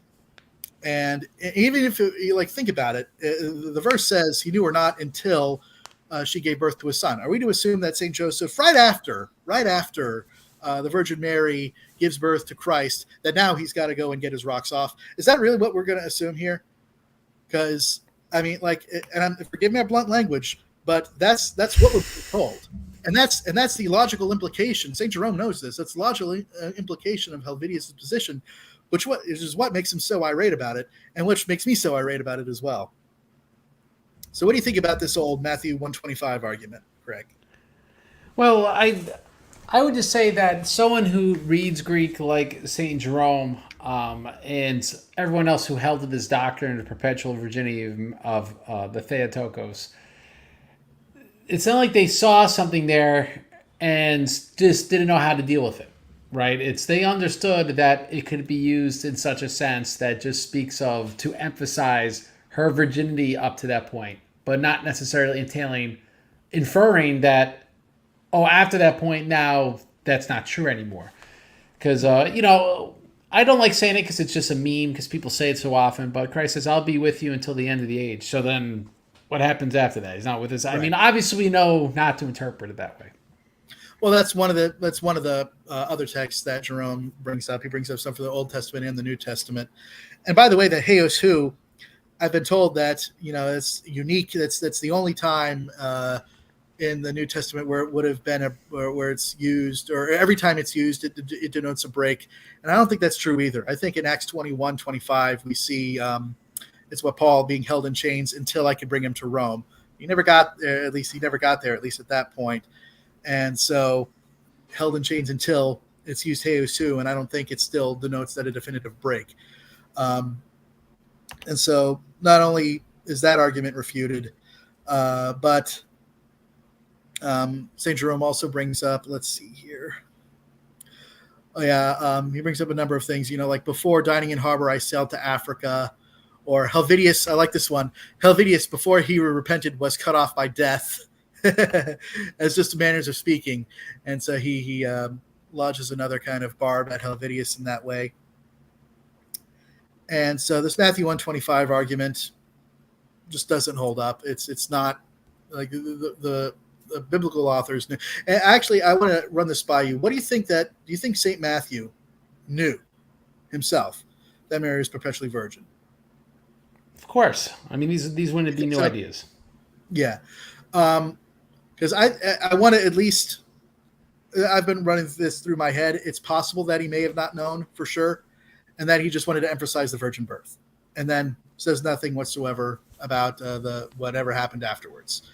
But if you think that, I'm not gonna say that. I know for sure what was going through St. Matthew's head. Obviously, this is no proof text against the birth of the Virgin Mary. The perpetual virginity of the Virgin Mary. I just think it's an idiom that says what it says, and it's just not necessary to infer anything else from it. And there's a reason why, let's say, John Calvin and Martin Luther didn't infer anything else from it. They weren't idiots. It's not like they didn't know how to read Greek. Right. So. And do you know if John Calvin upheld the perpetual virginity as well? I've heard that he did. I've heard that he didn't. I heard that he was ambivalent. I thought he did, but it's been years since I've looked at him in any sort of careful detail. I do know that specifically he rejected the argument that Matthew 125 proves that she wasn't. I do know that Calvin rejected that argument. And let's see, is there anything else? Is there anything else new? I mean, because he also maintains, obviously, that virginity is better than the married state. We kind of covered that with Jovinian. And in terms of other early church fathers who denied the perpetual virginity of Mary, actually, were there any? I'm going to argue no. Let's talk about that for a second. Yeah, I would argue no as Because well. Saint Jerome cites two possible passages. One's in Tertullian, which even as a Protestant, when I looked into, I didn't find terribly convincing, but I could be wrong. Tertullian is like one of the most overrated writers in early church history. He really is. He says so much aberrant stuff, like even like aberrant Trinitarian doctrines. He's essentially a proto-Arian and stuff. Like it's, I just don't see why he's like, all right, so this heretic said something heretical, okay, but I'm not even totally convinced of that in all honesty. But I'm not wed to that position. The other one is he says Victorinus of Patau supposedly taught that the Theotokos wasn't perpetually virgin, and I am almost certain he's not speaking of Victorinus Patau. He's talking about Marius Victorinus. Right. And he's just like speaking either that's a scribal error that someone put a different Victorinus name, or simply St. Jerome was just writing offhands. This guy says this, and he wasn't like he was reading the quote that the guy was quoting from Victorinus. So the point is, Marius Victorinus, who's been, I think, guys named Anthony Rogers or something, has been part of some debate like, oh, this is proof that forensic justification existed among the fathers. And one, he's not a father, though I really hope he's in heaven. He does have a really great conversion story, and St. Augustine really esteemed him. St. Jerome also really esteemed him. Right. The second thing, though, also in his commentary on Galatians, the liberal translator even admits the Latin doesn't necessarily mean that the Theotokos lost their virginity. Right? So, like, even the translator admits, like, well, you could render the Latin totally consistent with a perpetual virginity doctrine. And so, essentially, what it sounds to me is, if I remember right, that we're talking about Vigilantius, right? Or am I losing my mind at this point? Helvidius right now. Helvidius, sorry. Yeah. I'm losing my Vigilantius, the relics. With Helvidius, essentially, he was going with to probably in the Latin two vague passages because he had no support in antiquity. All right. And just ironically, neither are doctors of the church because neither are saints. Though personally, I would take it with at least some historical merit if either taught it. But I don't think that Marius Victorinus actually taught it. And you could read the footnotes yourself in the translation to his commentary in Galatians. Yeah. And as for Tertullian, maybe, but one guy doesn't determine everything. It's not how we do theology. We work on consensus. But I'm pretty sure neither men were ordained. They were both laymen. And Tertullian obviously schismed from the church and then schismed from the schism. And ended up in a church all by himself. Because didn't St. Jerome say it was actually possible he ended up returning back? Let's all hope that's true. Let's hope that's true. But from what I understand, he became a Montanist, and because Tertullian was, as the position is, he was so rigorous, and he denied that the church had the power to forgive sin, but not just in a priestly sacerdotal way at all. And basically, he would interpret, I think Christ says, "If you deny me before men, I'll deny you before my Father," as basically as a carte blanche. You sin, you're done. Or at least if you commit a sin like apostasy, you're done. And maybe God will forgive you, but there's no way the church will. You're out of the church for good, and that's it for you. And Novatian also obviously held that position later on, and that's became the Novatian controversy, and St. Cyprian had to write about that. And so Tertullian, the Catholic Church wasn't rigorous enough for him, and so he left and joined the Montanists, and they weren't rigorous enough for him either, so he left them too.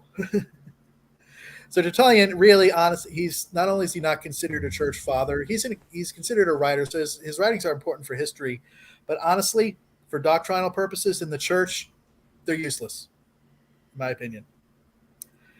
And let's. I think that's enough for Helvidius. I think he's. Yeah, I would say that if only that's if Tertullian made a statement and then in making that statement said, and everyone else thinks this, would that historically carry any sort of weight, right?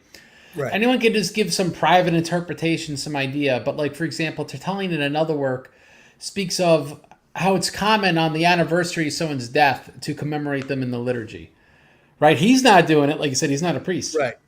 So, like, he's speaking about a common practice. Well, that's historically Right. relevant. That's historical. Even That's historical. if, yeah, even if the guy's ridiculous, right? At least he's saying a historically relevant observation. So I think people they have to look at sources in a methodical way, not in just like, oh, there's something I agree with, oh, there's something I disagree with, and from the seat of their pants. Right. And do you have anything else to say on Helvidius, or can we put him in the dustbin too? Dustbin. We'll throw him in the dustbin. Dustbin. Down he goes. And let's go on to the last person we're going to talk about today. Good old Vigilantius, a presbyter from Gaul, who, in addition, there's kind of a commonality here. He also really didn't like monasticism, and he had an idea. Though he's more famous for another position, but he also had the position that every member of the clergy needs to be married and have kids. And where do we hear that today? I've been informed that every pastor must be a husband of one wife and have their house in order. And if they don't have that, if they aren't married with kids, then they can't be a pastor in any sense. Have you ever heard that position, Craig? From somebody? I've heard it, but I will quote an elder from a Baptist church approvingly who said, "We can't take this narrow reading because we can't disallow people from being elders when we would, by that definition, disallow Christ." So some people realize that's a little too extreme. Nevertheless, it is a position held held by many Protestants today. It's not ubiquitous. I'll admit that. It's not the most common Protestant position, but it is out there. And it was held by Vigilantius. But obviously, Vigilantius is most infamous for his rejection of the veneration of relics and the saints. And let's take a look-see at how St. Jerome, in his treatise against Vigilantius, let's read the first paragraph here because it is once again epic as only St. Jerome can do. He writes, "The world has given birth to many monsters." What a way to start. In Isaiah, we read of centaurs and sirens, screech owls and pelicans. Job, in mystic language, describes Leviathan and Behemoth, Cerberus and the birds of Stymphalus, the Aramathian boar and the Nemean lion, and the chimera and the many-headed hydra are told of in poetic fables. Virgil describes Cacus. Spain has produced Geryon, I don't know if I'll say that, with his 3 bodies. Gaul alone has had no monsters, but has ever been rich in men of courage and great eloquence. All at once, Vigilantius, or more correctly, Dormitantius, has arisen animated by an unclean spirit to fight against the spirit of Christ and to deny that religious reverence is to be paid to the tombs of the martyrs. Vigils, he says, are to be condemned. Alleluia must never be sung except at Easter. Continence is heresy. Chastity is a hotbed of lust. And as Euphorbius is said to have been born again in the person of Pythagoras, so in this fellow the corrupt mind of Jovinius has arisen, so that in him, no less than in his predecessor, we are bound to meet the snares of the devil. The words may be justly applied to him, seed of evildoers, prepare your children for the slaughter because of the sins of your father.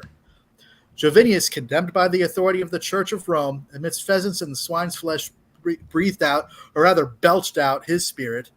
And now this tavern keeper of Calagurus, who, according to the name of his native village, is a quintillion, only dumb instead of eloquent, is mixing water with the wine. According to the trick of which he knows of old, he is trying to blend his perfidious poison with the Catholic faith. He assails virginity and hates chastity. He revels with worldlings and declaims against the fasts of the saints. He plays the philosopher over his cups and soothes himself with sweet strains of psalmody, while he smacks his lips over his cheesecakes. Nor can he deign to listen to the songs of David and Jeduthun and Asaph and the sons of Kor, except at the banqueting table. Thus I have poured forth with more grief than amusement, for I cannot restrain myself and turn a deaf ear to the wrongs inflicted on the apostles and the martyrs. So, if you wondered what a church father would say to Protestants who hate relics, there you go. There you go. What do you think of this, Greg? Well, it's the big thing is we're talking in the 4th century that they're venerating the saints with vigils. They got services for them. This is something that's ubiquitous. And there's a Episcopalian scholar that translated a lot of the ecumenical councils in the 1800s. He's Henry Percival. So if anyone's read New Advent or the post-Nicene Fathers and whatnot, he's one of the common translators. And he actually is one of the few Protestants that went out there and said, we have to venerate the saints. Everyone did this, right? Like he was actually honest with what the historical evidence dictated. And I think that gets ignored a lot. It's like what you could see in Against Vigilantius is that the veneration saints is ubiquitous. And the support of 4th and 5th century sources from saints and other early church writers that they were venerating the saints is ubiquitous. This is something that is the consensus of the church. And so if our earliest copies of the scriptures are from the same century where it's ubiquitous that they venerate the saints, then I think that pretty much settles things. Yeah, and we could end there, but I've got a little more that I want to read here. St. Jerome actually does quote from Vigilantius himself. And so let's give him his hearing here. Let's give him his fair shake. This is going on in paragraph 4. You follow along with me? Here we are. Paragraph 4 here. Yeah. Vigilantius writes, according to St. Jerome, he says, what need is there for you to not only pay such honor, not to say adoration to the thing, whatever it may be, which you carry about in a little vessel and worship? Why do you kiss and adore a bit of powder wrapped up in a cloth? Under the cloak of religion, we see what is all but a heathen ceremony introduced into the churches. While the sun is still shining, heaps of tapers, that's candles, are lighted, and everywhere a paltry bit of powder wrapped up in a costly cloth is kissed and worshipped. Great honor do men of this sort pay to the blessed martyrs, who they think are to be made glorious by trumpery tapers when the Lamb who is in the midst of the throne with all the brightness of his majesty gives them light. End quote. So there is Vigilantius articulating his own position. And honestly, the iconoclasm of Protestants is not only the same position, but it's usually more venomous and more aggressive than what we read here from Vigilantius. And I'll admit I'm not as familiar with the writings of the iconoclast controversy in the 7th and 8th centuries. You may know more about that, Craig, than I do. But what do you make here of Vigilantius writing this? Where have you seen this? Have you heard this before? In modern parlance at all? Heard you being accused of worshiping a piece of bone or something like that? Well, of course, yeah. I would say Vigilantius at least is knowingly being polemical, right? I think a Protestant means it more than he did, right? I'm pretty sure he would have understood that, no, we worship the Eucharist, we worship God, but we don't worship bones and pictures and we pray to saints, but we're not worshiping the saints. So I think he's being polemical because it would be kind of similar to how you'd criticize any sort of abuse. So if we remember from, I think it's book 7 of the Confessions, St. Monica venerates the martyrs in Milan in the fashion in which the martyrs were venerated in Africa, and it absolutely scandalizes St. Ambrose. He just thinks like, oh, this is terrible. They're literally getting drunk. They're having a party with the relics. And so he purposely closes the reliquary so she can't get in, and she takes the hint that, the way we were doing it in Africa is inappropriate. I shouldn't do it here. They're more enlightened here than they are in Africa.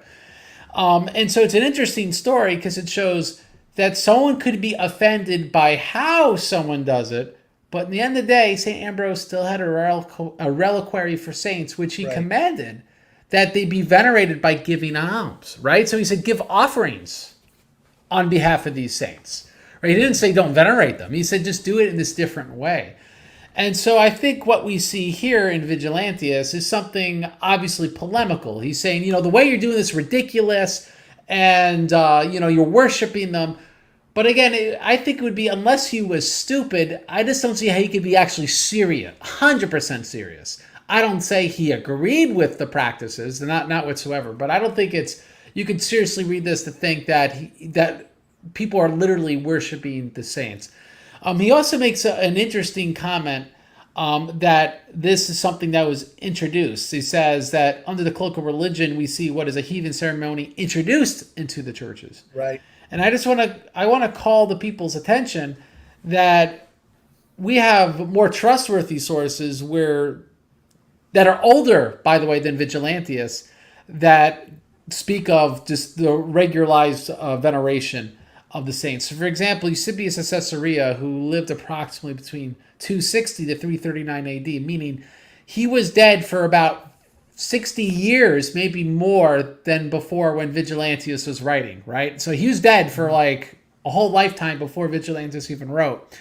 And he says this, he says, and truly these remarks are very applicable to the deaths of the illustrious servants of God, whom you rightly call the soldiers of true religion, for we are accustomed to glorify their sepulchres, there to offer prayers and vows and to venerate their blessed souls, and we declare that we are right in doing these things. Mm. So I just can't, like I said, he's writing this about 100 years, right? Because he's maybe writing this around 300, 310. About 100 years for Vigilantius. Oh, yeah. Right? This Eusebius of Caesarea. And so the point is, this is not something new that was introduced. That means I could pick up in what Vigilantius says obvious polemical exaggerations. So that would be my comment. Good point. And of course, we all know and we're all familiar with the martyrdom of Polycarp, which is not a polemical work. It's not a treatise, but obviously it describes this early second century, or I guess early to mid second century veneration given to especially the martyrs. When it talks about how Polycarp's bones are more sacred than the most precious jewels. And I don't have it pulled up with you, but I don't know if you have that part pulled up, Craig. Do you want to? You can just read it. I don't have it in front of me. I'm sorry. Okay, hang on. Well, give me one quick second, and I'll bring up the martyrdom of Polycarp. I will comment this though. I do think people date the martyrdom of Polycarp too early. Like I even see Protestants, so they will date the martyrdom of Polycarp to the mid-2nd century, which I don't think is very credible. And in the actual martyrdom of Polycarp, it literally says this was written down by such and such, and then it was lost, and then Polycarp appeared to me and told me where to find this thing, right? And so I think in normal historical way, not maybe the hagiographic way where we just take everything at its word, but if we're being somewhat critical, we'd go, all right, this thing is dated to around 3 generations at least after, right? Because he names the people in line that were handed this and then it was lost. So it's probably from the mid-3rd century, if I had to guess. You think it's that late?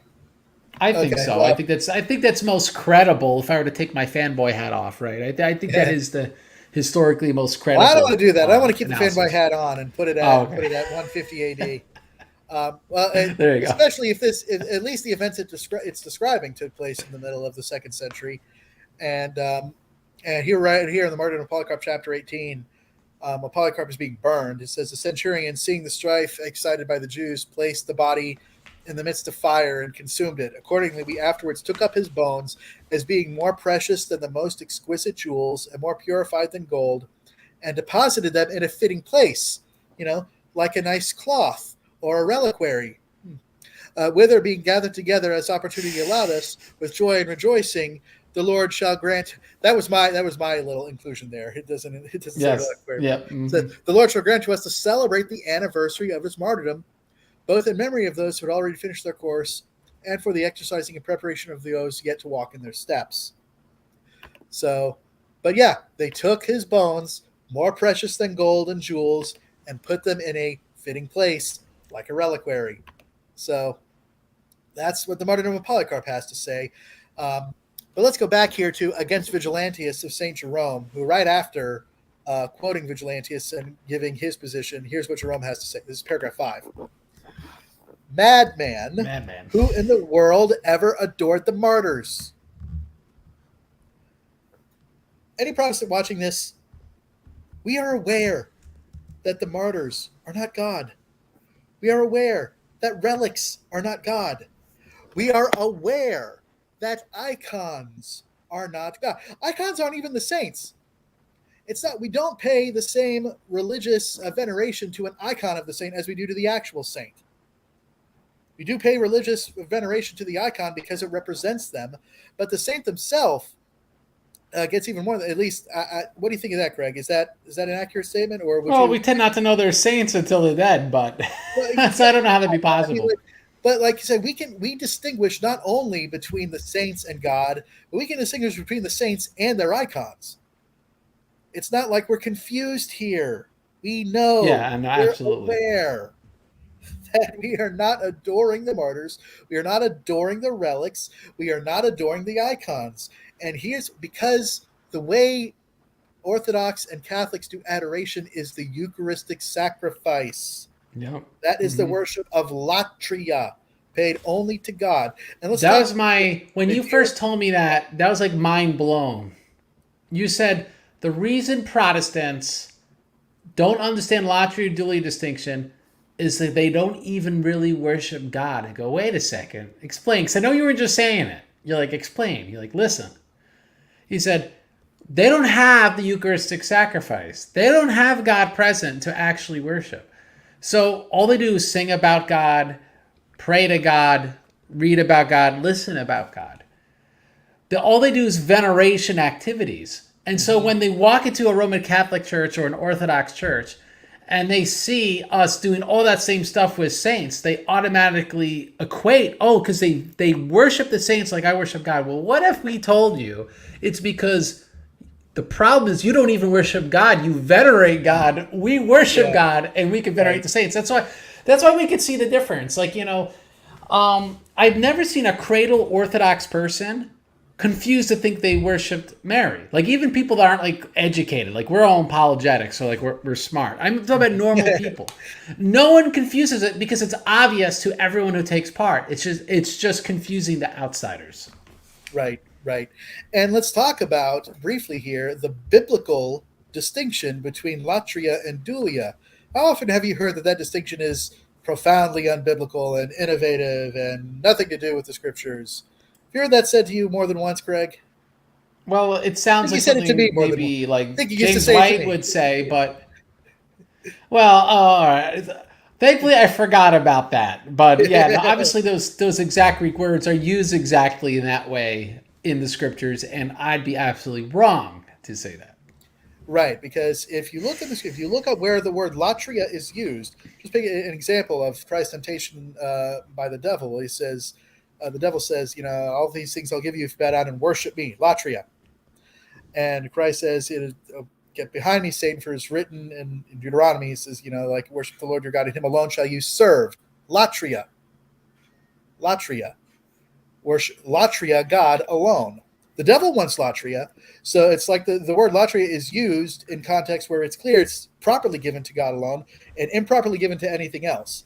We do see latria used in a way where it's obviously improper and idolatrous.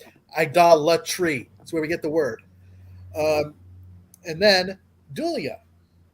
You see, it also means serve. That's I think the same cognate as for the word slave. A duluo, or so just to give service or to be a slave is that word dulia, and we see in Scripture there we see it given to God. We see it also given to creatures. We see it given to Christians. St. Paul writes, I Yeah, think we it's Galatians see, 5:13, be servants of and one we see another. when in Ephesians like 6, when you serve the slave master, you are actually giving service to God. As if that's the thing. It's Ephesians 6. Ephesians 6, I think it's 5 through 7 or 5 through 8. Maybe Ephesians 6:8 says, he says, slaves, give service, dulia, to your masters as if you were serving, dulia, God and not man. So if dulia and latria, if there's no distinction between them at all, then St. Paul commanded slaves to commit idolatry, which, as we all know, is absurd. Now, it might get pointed out where we see dulia also being given improperly in places. I think it's also in Galatians where it says you served elemental spirits, dulia. Yeah, yeah, Yeah. yeah. You Mhm. shouldn't give dulia to a demon. Don't do that. Don't give dulia to devils and demons and people that don't deserve it. So can dulia be improperly given? It certainly can. But we also You see know, it biblically can let's be take a properly given little to creatures, and excursus. especially to Let's talk about Christians. hyperdulia. Let's talk about hyperdulia. So we give dulia to the saints. We give latria. We both venerate. We give dulia and worship latria to God.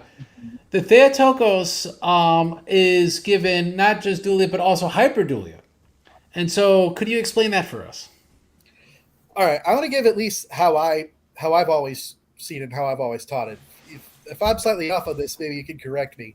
But I see that as more of a difference in degree rather than kind. Yeah. It's Theotokos is owed more than every other saint. She's owed more dulia than every other saint because she's holier than every other saint. She's holier than every other angel, and therefore she is owed more honor and reverence and veneration than any other creature. So I've always seen it as a difference in degree rather than a difference in kind, and that's why, you know, we sing hymns to Mary. Yeah, I haven't. I mean, there may be some out there, hymn to Saint Augustine. Not that I've, but I wouldn't know of it. So we have more of that religious honor paid to the Virgin Mary than any other creature. Am I right? Is Yeah. that how you would put it, Craig? Yeah, I'll quote the Council Jerusalem question 4. And it says, since the saints are and are acknowledged to be intercessors by the Catholic Church, just saying the Orthodox also call themselves the Catholic Church, as has been said in the 8th decree, it is time to say that we honor them as friends of God, and it is praying for us to the God of all. The honor we pay them is twofold. According to one matter which we call hyperdulia, we honor the Mother of God the Word. For though indeed the Theotokos is servant of the only God, yet she is also his mother, having borne in the flesh one of the Trinity. Because of this also she's hymned as being beyond compare, as well as above all angels as saints. That's why we pay her the adoration of hyperdulia. But according to the other matter, which we call dulia, we adore, or rather honor, not actually worship, the holy angels, apostles, prophets, martyrs, finally all the saints. Moreover, we adore and honor the wood of the precious cross, etc., etc., etc. So the reason why we give hyperdulia to Theotokos is, as you pointed out, she's above all else. And the reason why she's above all else is because who she is. She's the mother of God. She's like essentially the conduit of God and humanity, right? Mm-hmm. So that literally puts you on a plane because Christ has her flesh between God and humanity. Now, people are going to quote this and get it wrong. That doesn't make her uncreated God. That's not my point. My point is she's the highest form of creation. And so to say she's just given dulia like everyone else would actually be inaccurate because she's given the highest possible. She's given hyperdulia. And it's Christological. In fact, not to give hyperdulia to the Theotokos would actually entail Christological issues, which is why As we do this. we see him come up all the time whenever the religious honor is denied by Protestants. I see it again. I'm seeing Nestorianism just come up again, and I'm seeing even Arianism come up again. And honestly, like, maybe to back up a little bit, I really do think that, you know, the denying the perpetual virginity is really portraying some kind of Arian tendencies. I mean, if you really think about it, the uniqueness here, the incarnation, is special. And if you're just going to keep on saying, "Oh no, this is common. Mary's an ordinary woman. She had tons of kids. There's nothing really special about that," then I don't see why there should be that many things special about Christ either. So, having told, you know, like, well, it's since sexual relations are normal and holy, and shouldn't we expect that from? No, because her son is God. That changes things. That changes the relationship. That changes the relationship between Mary and her son. Changes the relationship between Mary and Joseph. I'm sorry, it just does. Because he's God. Because Jesus is our Lord and our God. It's not going to be just like anything else. Yeah, I think a big problem Protestants have, maybe not maybe ones that are very educated, but like because white marriages aren't a thing in, let's say, like Protestantism, like it just doesn't exist. Like the whole idea is like there's people married that don't have relations. Like it's something like on Mars. When in the early church, this was very common.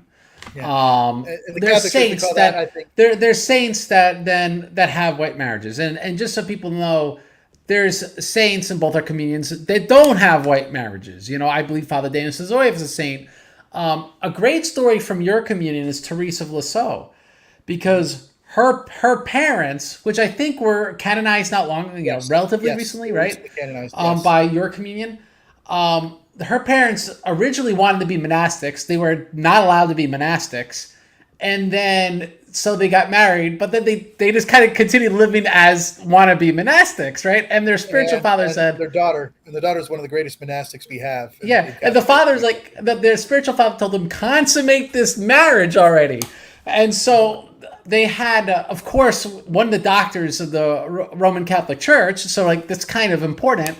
So they give birth to a saint, and I think the rest of their children became monastics too. There was five of Yeah, them, if I remember a right. lot of them. I think just about all of them entered a So, convent or so monastery. so I guess I bring up the story now because I think Teresa Lisieux's story and her family story is a very interesting story, and she has some really, I think, great things to say. In all honesty, but that aside, I would plug Joseph Heschmeyer has a good presentation on Teresa Lisieux. By the way, I'm sure it's on shamelesspopery.com.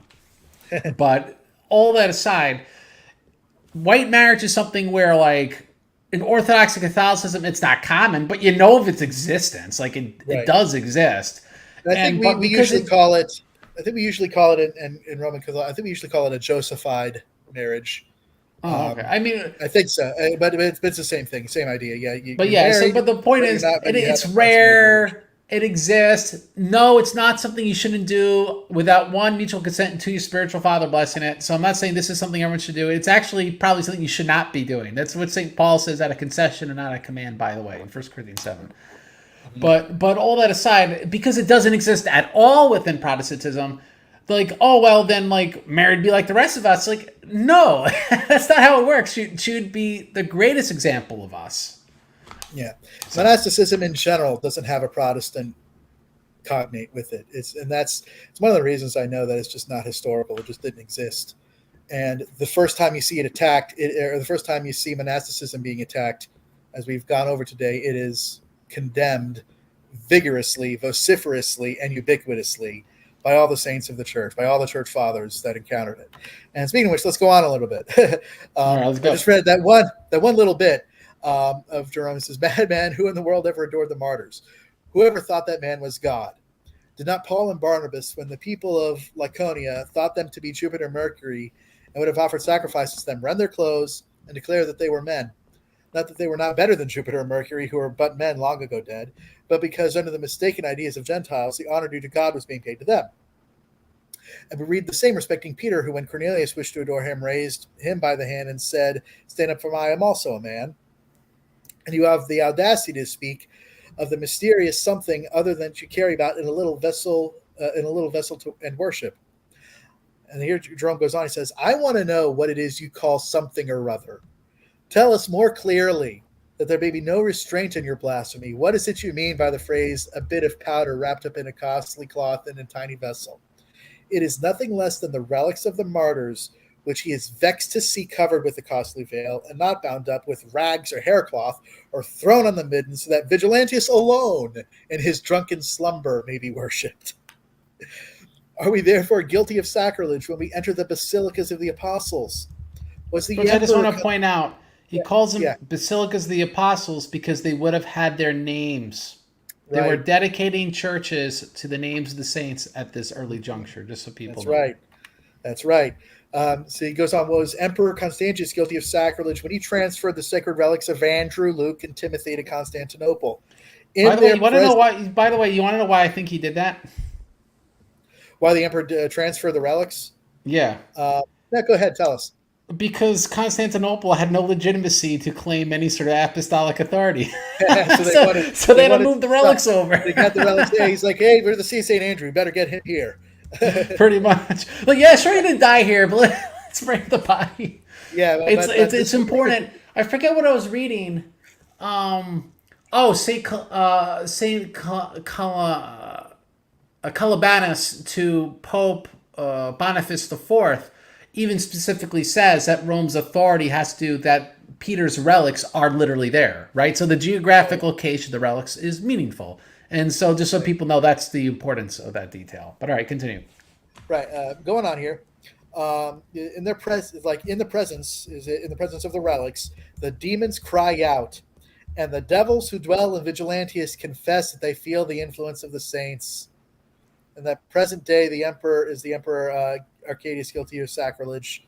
I want to side with this. At their presence, the demons cry out. Not only do we see an absolutely biblical reference to this in Acts 19:11, when demons left people because of Paul's handkerchief, but quite frankly, I think I encounter this still when I hear like iconoclastic demons cry out of some people when they're confronted with sacred images, or when they attack the Catholic practice or an Orthodox practice of veneration of relics.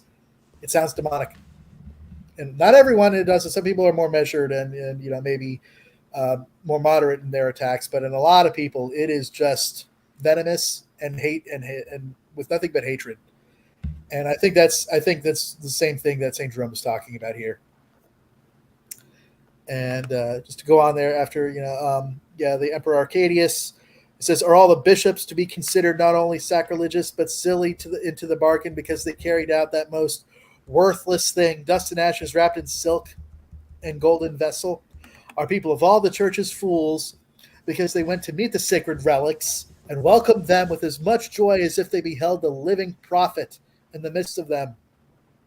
So there was one great swarm of people from Palestine to Chalcedon, with one voice re-echoing the praises of Christ.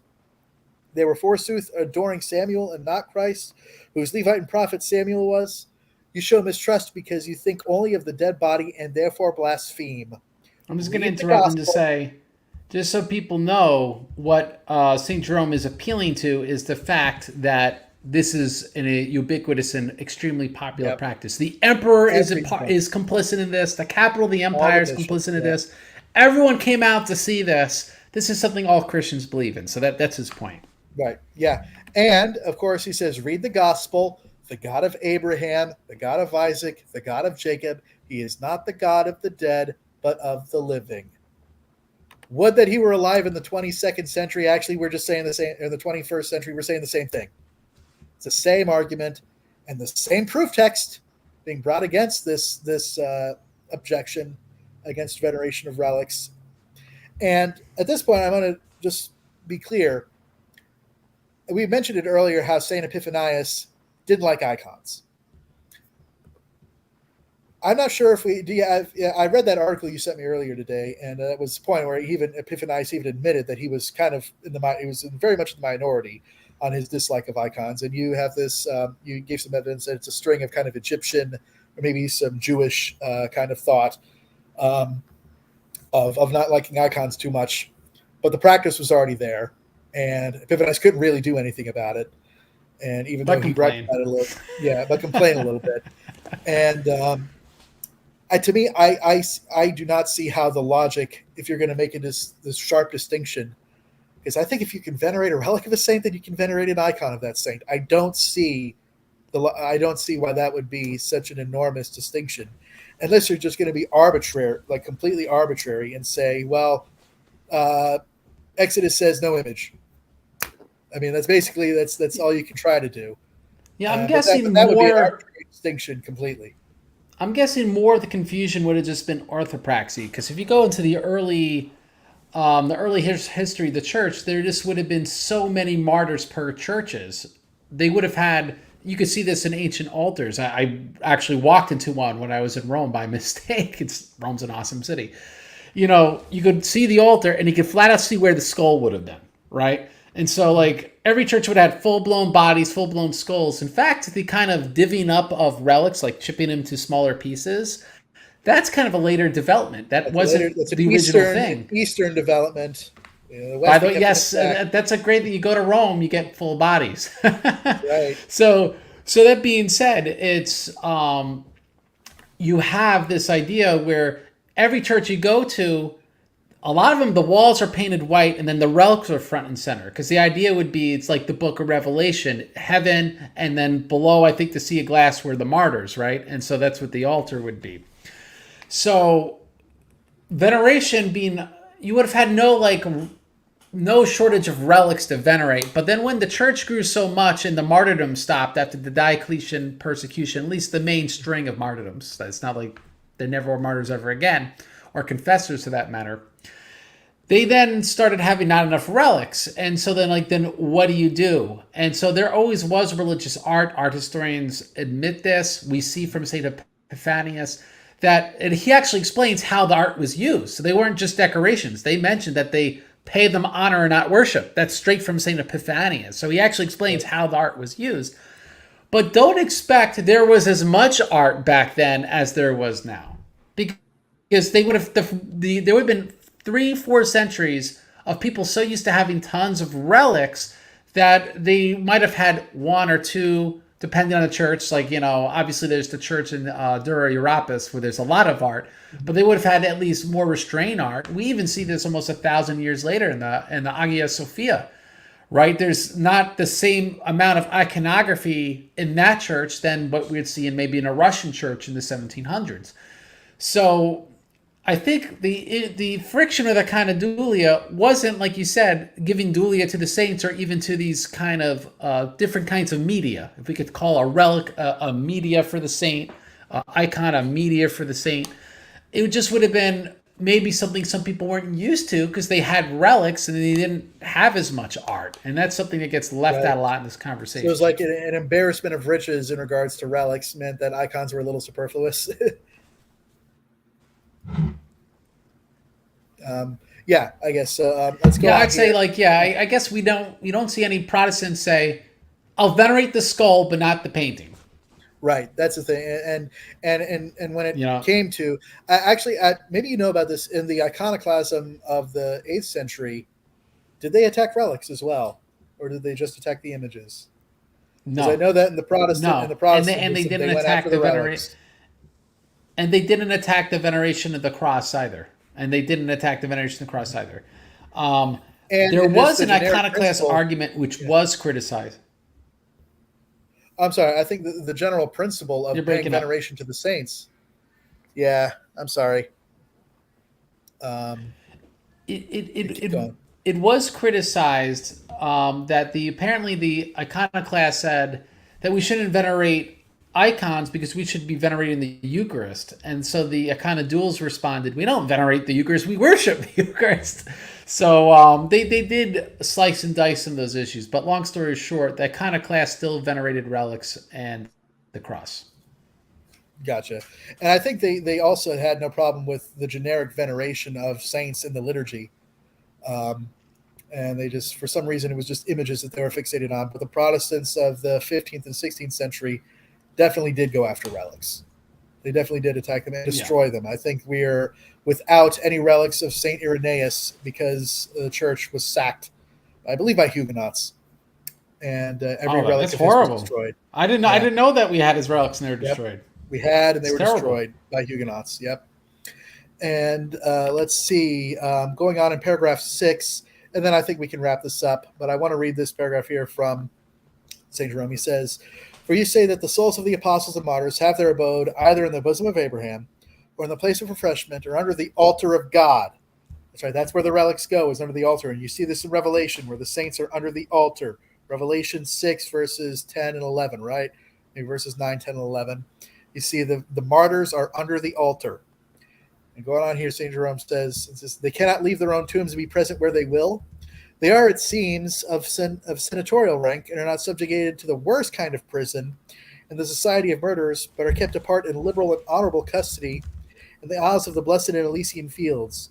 Will you lay down the law for God? Will you put the apostles into chains, so that to the day of judgment they are to be kept in confinement and are not with their Lord, although it is written concerning them, he quotes Revelation, says, they follow the Lamb wherever he goes.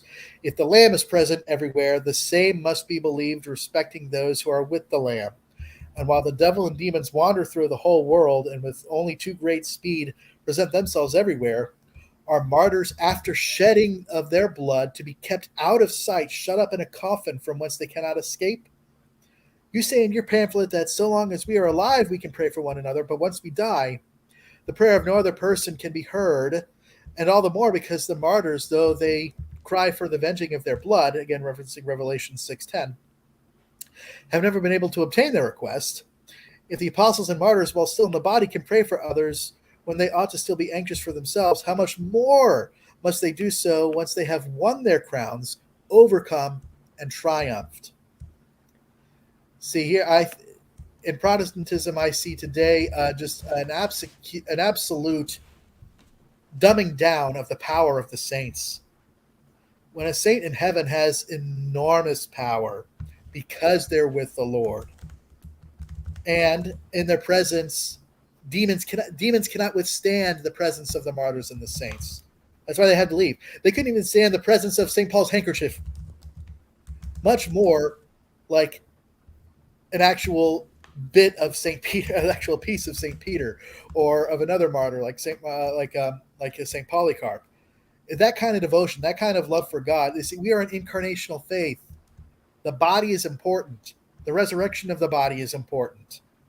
And so that's why the power of the saints here, and even their bodies on earth, although it's God, we acknowledge this, obviously it's God working through them, but that's the thing. It's God working through the saints to accomplish these things. And it's completely lost. It's completely lost in Protestants today. And they level the same attacks against us that Vigilantius did. And that's why I wanted to kind of bring up this topic tonight, because we see how the early church dealt with the same kind of idea. Nothing new under the sun, is there, Craig? Well, scriptures don't lie about that. And I just, as a little tidbit, that whole interpretation of Revelation 6:10 that St. Jerome gives. St. Cyprian also gives the same interpretation 150 years beforehand and on the lapse, paragraph 18. So people could check that out as well. They were well aware that the Revelation chapter 6 taught the intercession of the saints. This isn't like some meme apologetic from Roman Catholics and Orthodox in the Anglosphere. It's something you could see in the Fathers. So I just want to. That's also why, and that's also why we put our relics under the altar. And that's why the relics are on the altar. Under the altar. No, that's precisely why. That's exactly correct. So I know it's late. We both have kids. Do you have enough time to jam pack 3 questions? I guess I was asking. That's the end of my presentation. The end of what I wanted to do. Let's hear some questions. All right. So we got. Question from Alan. I arrived late. Did you guys go over Acesius and Ovation denying confession to a priest in his conversation with the Emperor Constantine, covered in Socrates' History, Book 1, Chapter 10? We did not, but thank you for mentioning it, Alan. I guess this is not an exhaustive idea. There were definitely other proto-Protestant errors, Protestant ideas that were in the early church that were rejected. So it's not an exhaustive one. These are just the ones. I think it stemmed from the controversy that happened on Twitter with the Virgin Mary being attacked, and that I said I need to get something like this out there. We need a presentation on this, how these ideas were condemned by the early church and they are not Christian. And I'm sorry, I think if you aren't willing to say that the Virgin Mary is the Mother of God, perpetually virgin, and quite frankly committed no sin, you don't really deserve to be called a Christian. You don't. Well, according to St. Cyprian, schismatics can't be called Christians. So yeah. There you go. We have this simple question. Where does the conflation of dulia as in service with veneration come from? I don't know what affake means. This a Roman thing? As far as I know, this is a Roman thing and doesn't seem to make linguistic sense. Is this usage patristic, asking out of ignorance? So there you go. There's a question. Okay, yeah. Let me just look up the lexicon here real quick. Yeah, while Matt's out to say, the actual latria dulia distinction is mentioned in Book 1, if I'm right, of On the Trinity by St. Augustine. And he actually uses the Greek terms, which shows you that even in Latin theology, they knew people were using these Greek terms, which is why he didn't translate them to Latin. So it's definitely in the patristics, and obviously is part of the bedrock of the Seventh Ecumenical Council, which bases pretty much the whole exegesis of Scripture on the question on the parsing of those 2 words in the Greek Septuagint. Right, yeah. Latria and dulia are originally Greek word. Dulia is more of a Latinized version of duolo, I think is how you would say it in Greek. And latria in Greek as well. So they're both just Latin. There's Latin borrowing from Greek in both instances. And what else did he put on there? Is that it's can you put up the question again? He just asked whether it made linguistic sense, and we said it did. Oh yeah, It's usage yeah, it did. patristic. It is. Yeah, it's in the Bible. It's in Greek. You can see it there. And I'm trying to see if we had another question. We kind of answered the authorship of the Proto-Evangelicum of James. Alan says that St. Catherine's Monastery at Sinai has some of the only pre-iconoclast icons in the world. Most current Byzantine icons are medieval. Just because of due to time. I wonder if the Oriental Orthodox also have a few that are older. But yeah, definitely the artistic style does evolve over time. I think improves. Generally speaking, I think sometimes things get worse before they get better. That being said, what's your comments, Catholic Matt, about the worst Christian art on earth, which is that like satanic-looking resurrection statue? Boy, that thing is disgusting, man. Okay, I'll be honest. Yeah, it is. It is. I'm not going to defend it. If I had my way, I would melt it down to slag, exercise it, and throw it into the sea. Apparently, Father Max sent me a picture of himself in front of that, like a selfie, like as a joke. Of course he did. Apparently, it's supposed to represent like a post-nuclear apocalypse type thing, and it's just gross. I'm sorry, and it's obviously I'm Roman Catholic. I don't believe that this like hampers any truth of the faith. That being said, it's just disgusting, and it's got to go. Now, being that I don't always have you on, I know you follow some of my stuff, some of my garbage, so to say. So, I don't know, throw something at me. Say, make fun of me. You've earned the right. I earned the right. Well, you're still wrong on who's in schism from whom. Of course, I know you had a recently big project you released about that, and I have yet to get to slog all the way through it. It's 23 minutes, man. Your whole thing with Other Paul? I thought that was like 2 hours. Oh, you mean with Other Paul? That was just like a follow-up show, isn't it? Well, I still think your arguments are terrible and they make no sense. I know I've always gone after you because you're a self-described misogynist and hater of reason. And I called you an atheist back then, and I still hold to that now. You're atheistic arguments. And I'm sick of it. I was sick of it then. I was sick of it while you were a Reformed Protestant, and still sick of it now. Well, I'm grateful for your friendship despite being sick of me. Well, there you go. You know, I kid. You always have a pedestal to make fun of me. You will always have that open. So just know that. Do you have any plugs that you'd like to make? Anything people should follow? I know you don't really have a scene per se, but maybe you want to put a light on other scenes. Maybe you want to sell insurance, whatever you want to do. You hold off on that. I'm just an amateur at this. I don't have. I've looked into getting my own channel, and maybe I will. I will give a shout out to Alan Roll. His channel is great. His interviews are great. So everyone should definitely go and subscribe to him, and subscribe to Craig Trulli as well. I know I've kind of recently got back into the Catholic Twitter, so I'm noticing all the big names out there. I say big names, it'll probably flatter them a little bit, but Militant Thomas, a Byzantine Catholic. I know they're great guys out there to follow and listen to. I don't know if I know you're basically the only real good Orthodox channel I know, Craig.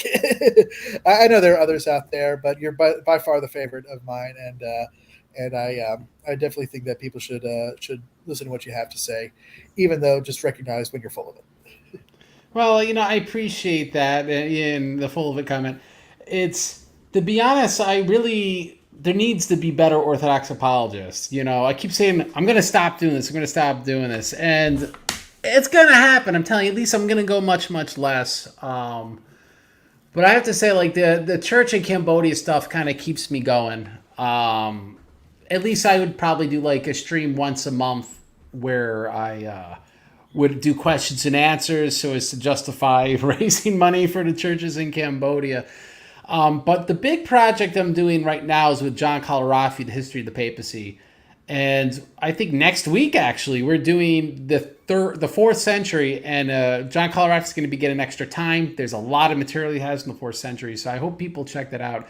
This is the most concise and most in-depth, at the same time, treatment of the papacy on YouTube. John Colorado has like a 650-page book on the topic, and so people really should be taking advantage of someone who has done so much primary research, source research on the topic. So like that's something that keeps me going, but eventually that's going to stop.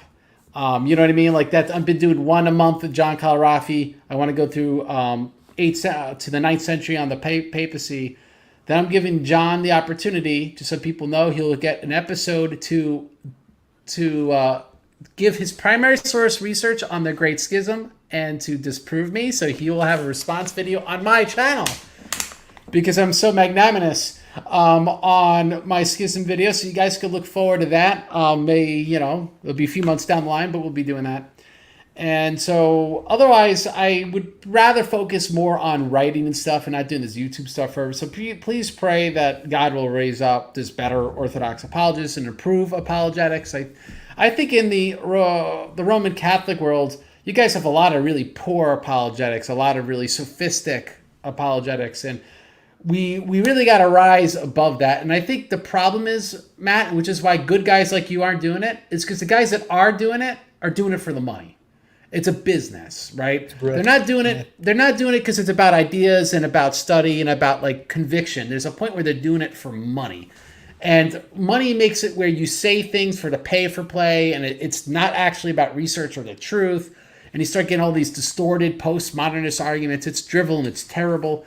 And Plato warns about this. Plato's not a Christian, by the way, right? Plato says the guys driving the boat are going to be people fighting for it, not the guy who looks at the stars that can navigate, that actually knows what to do.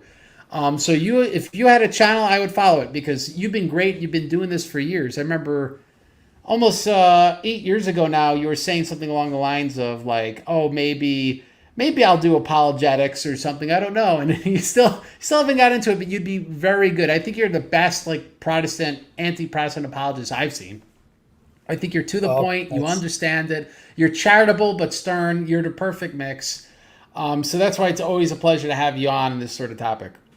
I really appreciate that, Greg. Thanks a lot. And I got married and one kid and now another kid, so it's kind of put the brakes on. I got to have my priorities definitely in place. But I'm glad that we were able to do this. And wait, I got to do another, but Alan's going to be mad at me. Tell the audience about the insanely awesome show coming up on October 14th. Alan Roll will be covering the Crusade of Constantinople. He'll be giving us some information on the Latin Patriarchate. He's pretty much, he's a Roman Catholic apologist. He wants to argue that it was great and that they were canonically in the right. He's going to be given his opportunity. So, it's awesome. Someone who reads the primary sources like the chronicles and stuff that they have on this issue. He will be presenting that, so I'll be having Alan Rule on. And I think a few days before him, I think on the 11th or the 10th, there'll be the other Paul. So we'll have the other Paul giving his view on the patristics. So I give the full gamut. We need to get hopefully after I repay. There you go. I mean, here's the thing, because it's not a business for me. Like after I repay all my favors, I get to stop. I get to stop when I repay all my favors. I will say, if this has blessed you, please go to orthodoxchristiantheology.com/donate. We're talking about this earlier, to support the churches in Cambodia, because again, it's about keeping the evangelization of the Khmer people in Cambodia alive. Money is very tight right now because of the main source of donors in Russia being cut off due to the war in Ukraine. Despite how you feel about the war, which side you take, again, we're on the side of Christianity and the evangelization of the Cambodian people. So I hope that you will, whether it's $1, $5, just if this has blessed you, please just a little bit to orthodoxchristiantheology.com/donate. I'm sharing pictures right now to the damage to the cathedral. I want to start raising at least some more serious money for the donors, $50, $100 or more.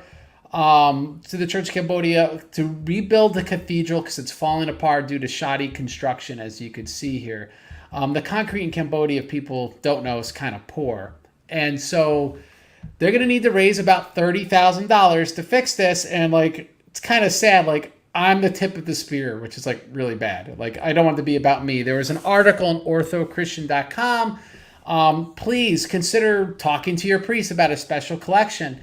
We could put you in contact with the priest in Cambodia. They can make available all finances, all estimates for the repairs of this cathedral. We need to keep Orthodoxy alive. In Cambodia, we're paying the expenses, but the cathedral in Phnom Penh is falling apart, as you could see in the pictures, sadly. So please, if one way I'm helping is if you will help support $50 or more, the documentary, just you could write a message when you go to orthodoxchristiantheology.com/donate. When you go to the PayPal link, you could write in the message for documentary, all right? And then I'll know you are one of the executive producers of the upcoming documentary, Errors of the Catholics, which I'm sure Catholic Matt will love. And so that's one way you can help support it. Every single penny towards that film will go to the churches of Cambodia. All right. That's the plan that myself and my spiritual father came up with. So please, $50 donors or more, you'll be an executive producer of that film. You make another quality documentary like the one, Who Started the Great Schism. I think this one will actually be better. It's going to have like video clips and stuff in it. It's going to be awesome. We'll hopefully come out in a couple of weeks with an actual budget so you know exactly how much money it's going to cost. There'd be zero profit myself. In fact, it will cost me money, but it's important because that way the film is done to help evangelize people on the internet. And also we get to actually evangelize people in Cambodia with the same exact money. And you will be part of the building that church, and you will be part of one of the founders of the church. You'll be part of their prayers forever as long as they're there. So please consider becoming executive producer. Though, if you really want me to take my hat off for you, ask to be anonymous. Don't let your left hand know what your right hand is doing. That's my opinion. But in any event, you want your name, you want a funny message, whatever, $50 more donations at orthodoxchristiantheology.com. You'll be an executive producer in the upcoming documentary against, what's it called? It's called The Errors of the Catholics. So how's that sound, Matt? It sounds like I think Matt froze because he can't take it anymore. Is that right? No. I'm still here. It sounds like that's one of your things that'll be full of it, but I'll watch it anyway. Well, I think what you'll appreciate is it will have good primary source research in it, as all my stuff has. So anyway, Matt, it's been great having you. Hopefully we can do this again. Maybe we'll do a roundtable with other people on other topics, and it's just anytime we could talk. I mean, this is the longest we've talked since I think we had lunch, like when I went to my cousin's wedding or something. So it's been too long. That's right, and hopefully we have to wait as long to do it again.